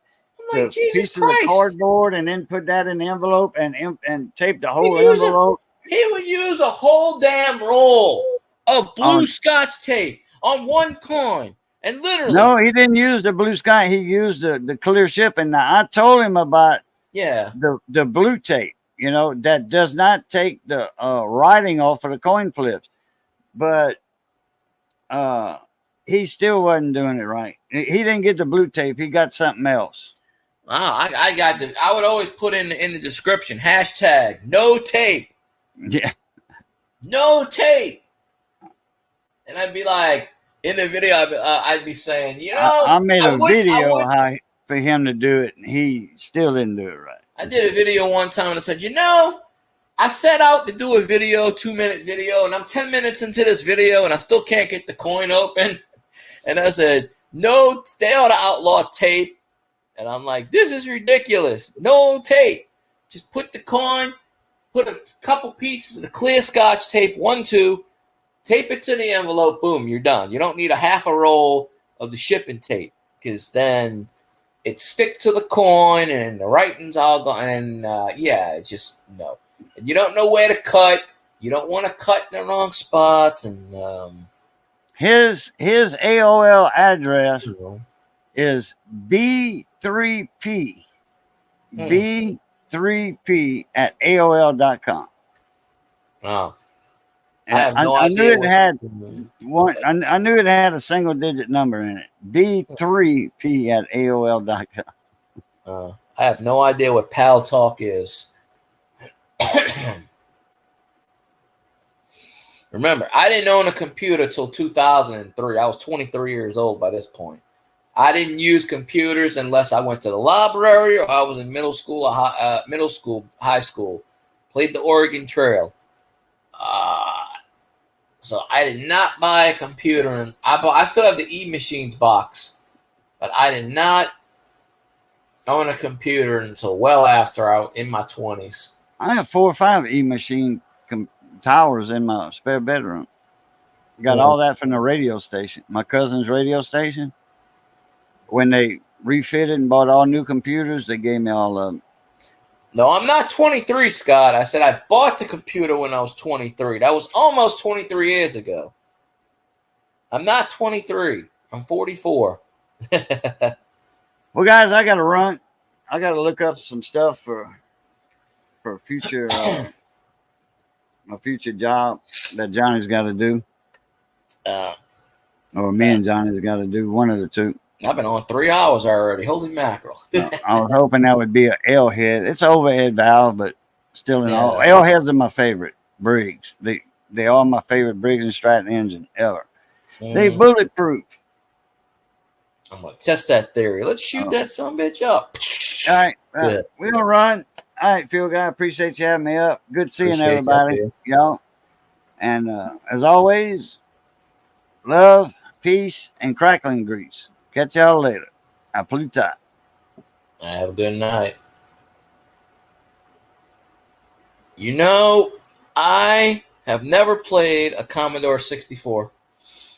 Never owned one, never played one. I got a thing at work where it's one of the old Atari Play plug-in things, and you know, but yeah, I've seen videos on Commodore 64. Angry Video Game Nerd does Commodore 64 videos, and yeah, I haven't played an Atari either. It's the one thing I want to play, Atari and whatever. But yeah, I don't own Madden 95. I think that's the one I don't own. I own 92, 93, 94, 97, 98, and I think I almost own every one. I might do that on Twitch. I just got to find the laptop, the wire to the laptop. I don't know where it is. I have to find it. But Pitfall, yeah, that's on NES too. I've never played an Atari, but like I said, I got this thing at work. It's Atari Play and Plug thing. It's got the preset games, and I'm probably, when I get the money, I'm gonna buy the vintage Atari and then the 5400. You know, you don't want to buy the 2700 because it's a piece of shit. But the 5400, that's right up. Party lines were before my time. I mean, they still have them out there. I see the commercials, but that was more of an 80s thing. My cousin used to do that stuff. It went into the 90s, I guess, too, but I didn't do any party lines. I used to do the three-way on my phone. I'd pick it up. I'd have the call waiting. I'd have the three-way. I'd be me, my friend, another friend. That was technology in the early 90s. You got the call waiting with the ID box. Funny enough, this new house I'm in has a plug-in for a phone. My old one did, because that house was built in 72. I had a plug-in, two plug-ins. You know, my cousin, well, if it was before the 80s, I wasn't born, so I couldn't tell you. The word is vintage, Kyle, vintage. I don't say old, I say vintage. A lot of old people say, oh, that's a good term. You know, you age like a fine wine. You know, but I just say vintage. That's just me saying, hey, you know, vintage is better. You know, you age like a fine wine. The more older wine is, the better it tastes generally. So, and that, in the grand scheme of things, is how that particularly works. You know, so, but I still have a somewhere. Pretty sure I have a plug-in phone somewhere. See? It's all about how you choose your words in life and your word. You know, so you say one thing, it might sound bad. You say another thing, it sounds better. So that's just how you do it that way. This is my party line. It's called YouTube. Except I can't hear anybody. I just have to watch them type. But there you go. Well, if you hit antique, that means you're up there in the octogenarian, whatever the hell they call it, 80, 90 range. Cinco de Mayo.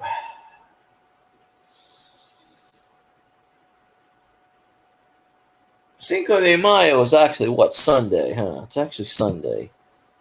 Today, yeah. Today's the 3rd still. Yeah, Cinco de Mayo. Okay, that's why she wanted to do a Cinco de Mayo. Okay, that would make more sense. It's a drinking show.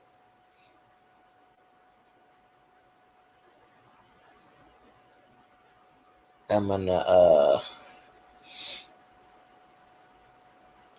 see. I'm trying to get somebody. I don't know if they're doing a live stream tomorrow, but hopefully I can be in her live stream. If it's Sunday, I gotta work all day, but I'll be Cinco de Mayo. You know, but I don't think she drinks. But you know, hey, you got a hot looking lady drinking. Hey, why not, right? So, tacos and burritos on point on Sunday. Yeah. Well, I'll tell you the joke we got. Me and my friends.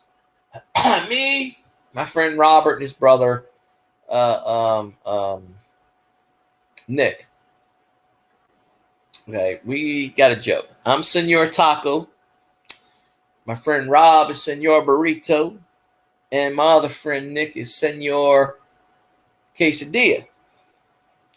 See, so, like, all the other platforms I use, the chat sites, I use Senor Taco. But I didn't want to name the YouTube channel that, so that's why I came up with the Field Guy 316, which is, like, I was trying to name a fantasy team for the ESPN. And everything I kept putting in was like, no. So I said, all right, Field Guy. All right, that's good. Because I was thinking football, field, I'm a guy, okay. Then I came up with the whole 316. Austin 316 just says I whooped your ass. Okay, so I put them together, boom. But you see, my friend does a YouTube channel called Jakaya 316. Jakaya, Jacaya, is just as confused as you are. His thing is he's just as confused 180-something days of the year. It's an inside joke. He does game shows lately. He's actually re-putting out all his old material, but he gets 2,000-3,000 views on some of his games.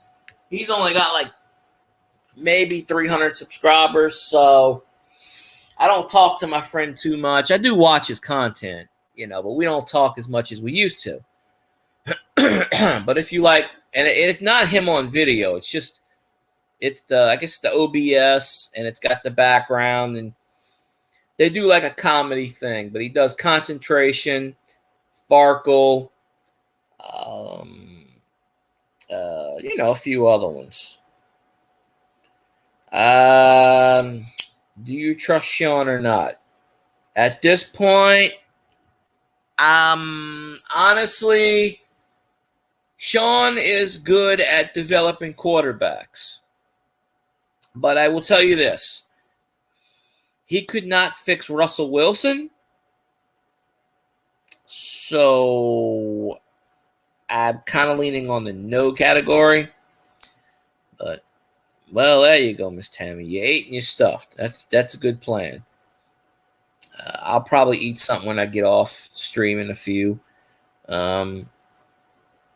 But you see, when Sean came to New Orleans, he got Drew Brees, so he didn't have to develop a quarterback. But when he's with the the Cowboys, he developed Tony Romo, him and Parcells.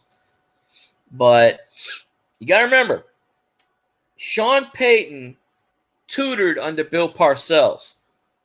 So he does a lot of the Bill Parcells kind of things. So, now the thing about the Broncos is he's got the Walmart money behind him.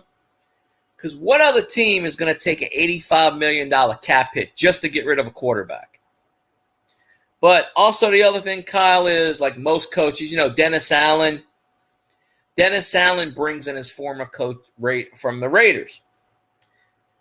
Sean Payton, anytime the Saints get rid of somebody, Sean Payton signs them. So, he's probably going to try to go after Andres Pete. So you're going to get a lot. The Broncos are going to sign a lot of these Saints players because a coach goes with who they know. Which makes sense. But I didn't know they drafted Bo Nix. I knew they got a quarterback, but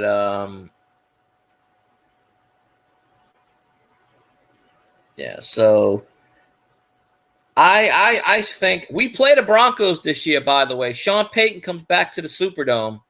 I don't know what week it's in because they haven't done the schedule yet, but we do play the Broncos this year. So, yeah, Dennis Allen was a coordinator for a lot of teams, but he likes to bring in all his Raiders. He coached with the Raiders like 10 years ago. That's why we got stuck with that piece of shit Carr, because he's the one that drafted Carr with the Raiders. So he brings all the people. That's what these coaches do. They bring all their cronies in that they know. That's why half the teams got Raiders on it. But damn well if we get rid of Taysom, which I hope we don't, Sean's gonna scoop him up in 2 seconds. But Sean Payton is a good coach. Carr isn't bad. No, you're right. He's not bad. He's terrible. He fucking sucks ass. Carr is way worse than bad. No, he's just way, way, way worse. No. Taysom ought to be the starter. No. You don't know. Trust me. I would trade his ass for a 6-pack right now. You know how bad Derek Carr is when fucking Sean Payton passed on him. So, Now, if it's Taysom, I guarantee you, if we put Taysom up on a trade market, I guarantee you, Taysom gets paid a shitload of money. I guarantee you Sean Payton will fucking sign him in 2 seconds. If we cut him, guaranteed. You think about this. We got rid of Carmichael. Wasn't even 2 days later, Sean Payton hired him back as a coach. So anybody we let go, Sean Payton is guaranteed to sign because he knows them. Because you got like 5 ex-Saints coaches on that roster. He took half the Saints coaches. No. Don't be insulting Taysom with the Tebow bullshit. Taysom is way better than Tim Tebow. Way better. So it's just Petey couldn't figure out how to use him last year. But anybody the Saints gets rid of, Sean Payton gonna sign him. But Sean Payton is a good coach. I think he had just retired because Drew retired. He knew he couldn't win without Drew. Honestly, I don't think that Sean can win without a quarterback. Because in my opinion, Drew Brees carried that team. Made Sean Payton look better than what he was. Sean Payton is a good head coach. But you got to look at it in this perspective. Who? Sean's getting $10 million?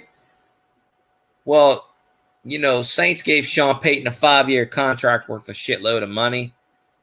So they probably inherited that. Because when Sean Payton retired, he had 3 years left on his contract. Honestly, I think Sean had 3 7-9 seasons. He should have retired then. But he retired because he got married. And he didn't want to screw up his marriage because he got divorced from his first wife. But I think he still got his house down here. But because it was kind of a shock. The Saints tried, Mickey Loomis tried to talk him out of retirement. He's like, nope, I'm done. And of course, we got stuck with Dennis Allen. So once again, thank you, Sean Payton. But Sean Payton's a good head coach. But no team No team in NFL history has won a Super Bowl with 2 different teams. No coach has done. Yeah, we're just gonna block that memory out. Yeah, I never saw that. Kevin James is not Sean Payton. It's just funny how that happens. I'm just like, why in the ass you get a fat man to portray a skinny guy? I don't know. But yeah, Sean Payton's a good coach, but I don't think he's gonna win shit with the Broncos. I mean, I hope he does. I wish him nothing but the best, except when we beat the shit out of the Broncos, because we play them this year. But they got to come back to New Orleans. That's going to be a fun game. I hope we open up with that game. I have no idea why in the ass Kevin James looks nothing like Sean Payton. Nothing. Kevin James at the time was 300 pounds, and Sean Payton's a skinny guy. I don't know. I guess they just figured. I think Kevin James produced it, so he said, "Fuck, I guess I got a star in it." They didn't look nothing alike. That actually started off as a comedy skit. They were doing that just for fun, and so I don't know, but yeah, I've never watched the Saints game in person. I've been in the Superdome for Tulane. I've been in the Superdome to watch other things. I've been on the Superdome floor 3 or 4 times. They have the Garden show. I went there once. Back in 1990, they were doing a card signing with the Saints players. And I've been on the Superdome with no turf, all concrete. I've walked, but of course they're doing renovations. Every 4 or 5 years they do renovations. But back in the 90s, I went on a field trip. I walked all in the Superdome, the locker rooms, all the stuff behind the scenes. So I've been in the Superdome many times. Just haven't watched the Saints game in the Dome. But I've been to the practice facility, which is in Metairie. And that's, pretty ways away. But I watched the Saints in Yeoman Stadium, which is the Tulane campus, which is right off of probably not even 10 miles from the Superdome. They did a practice there with the Texans. Because the Houston Texans always come to New Orleans and they do their practices. My friend's screaming, J.J. Watt, give me I want your autograph. And I said, do you really think that J.J. Watt is going to come over here and sign that? Yeah, no, but no problem, Kyle. I'm getting ready to wrap up the stream in a few minutes myself. I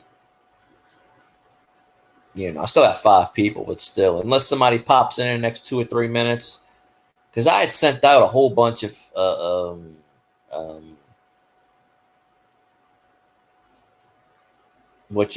panel invites, but it is what it is. All right, Brock's boys. Yeah, I'm probably going to end my stream in a few minutes because I'm going to get something to eat and go to sleep because I didn't get that much sleep. No, we chant who dat in here. Fuck Skull.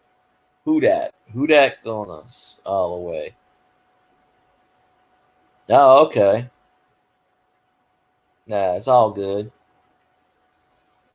I got a mail. Mail all your laundry to Brock's Boys, care of VA Hospital, California, USA. I don't know the zip code, but you can figure it out. But Brock's Boys does everybody's laundry for chat. He's the chat laundry treasurer.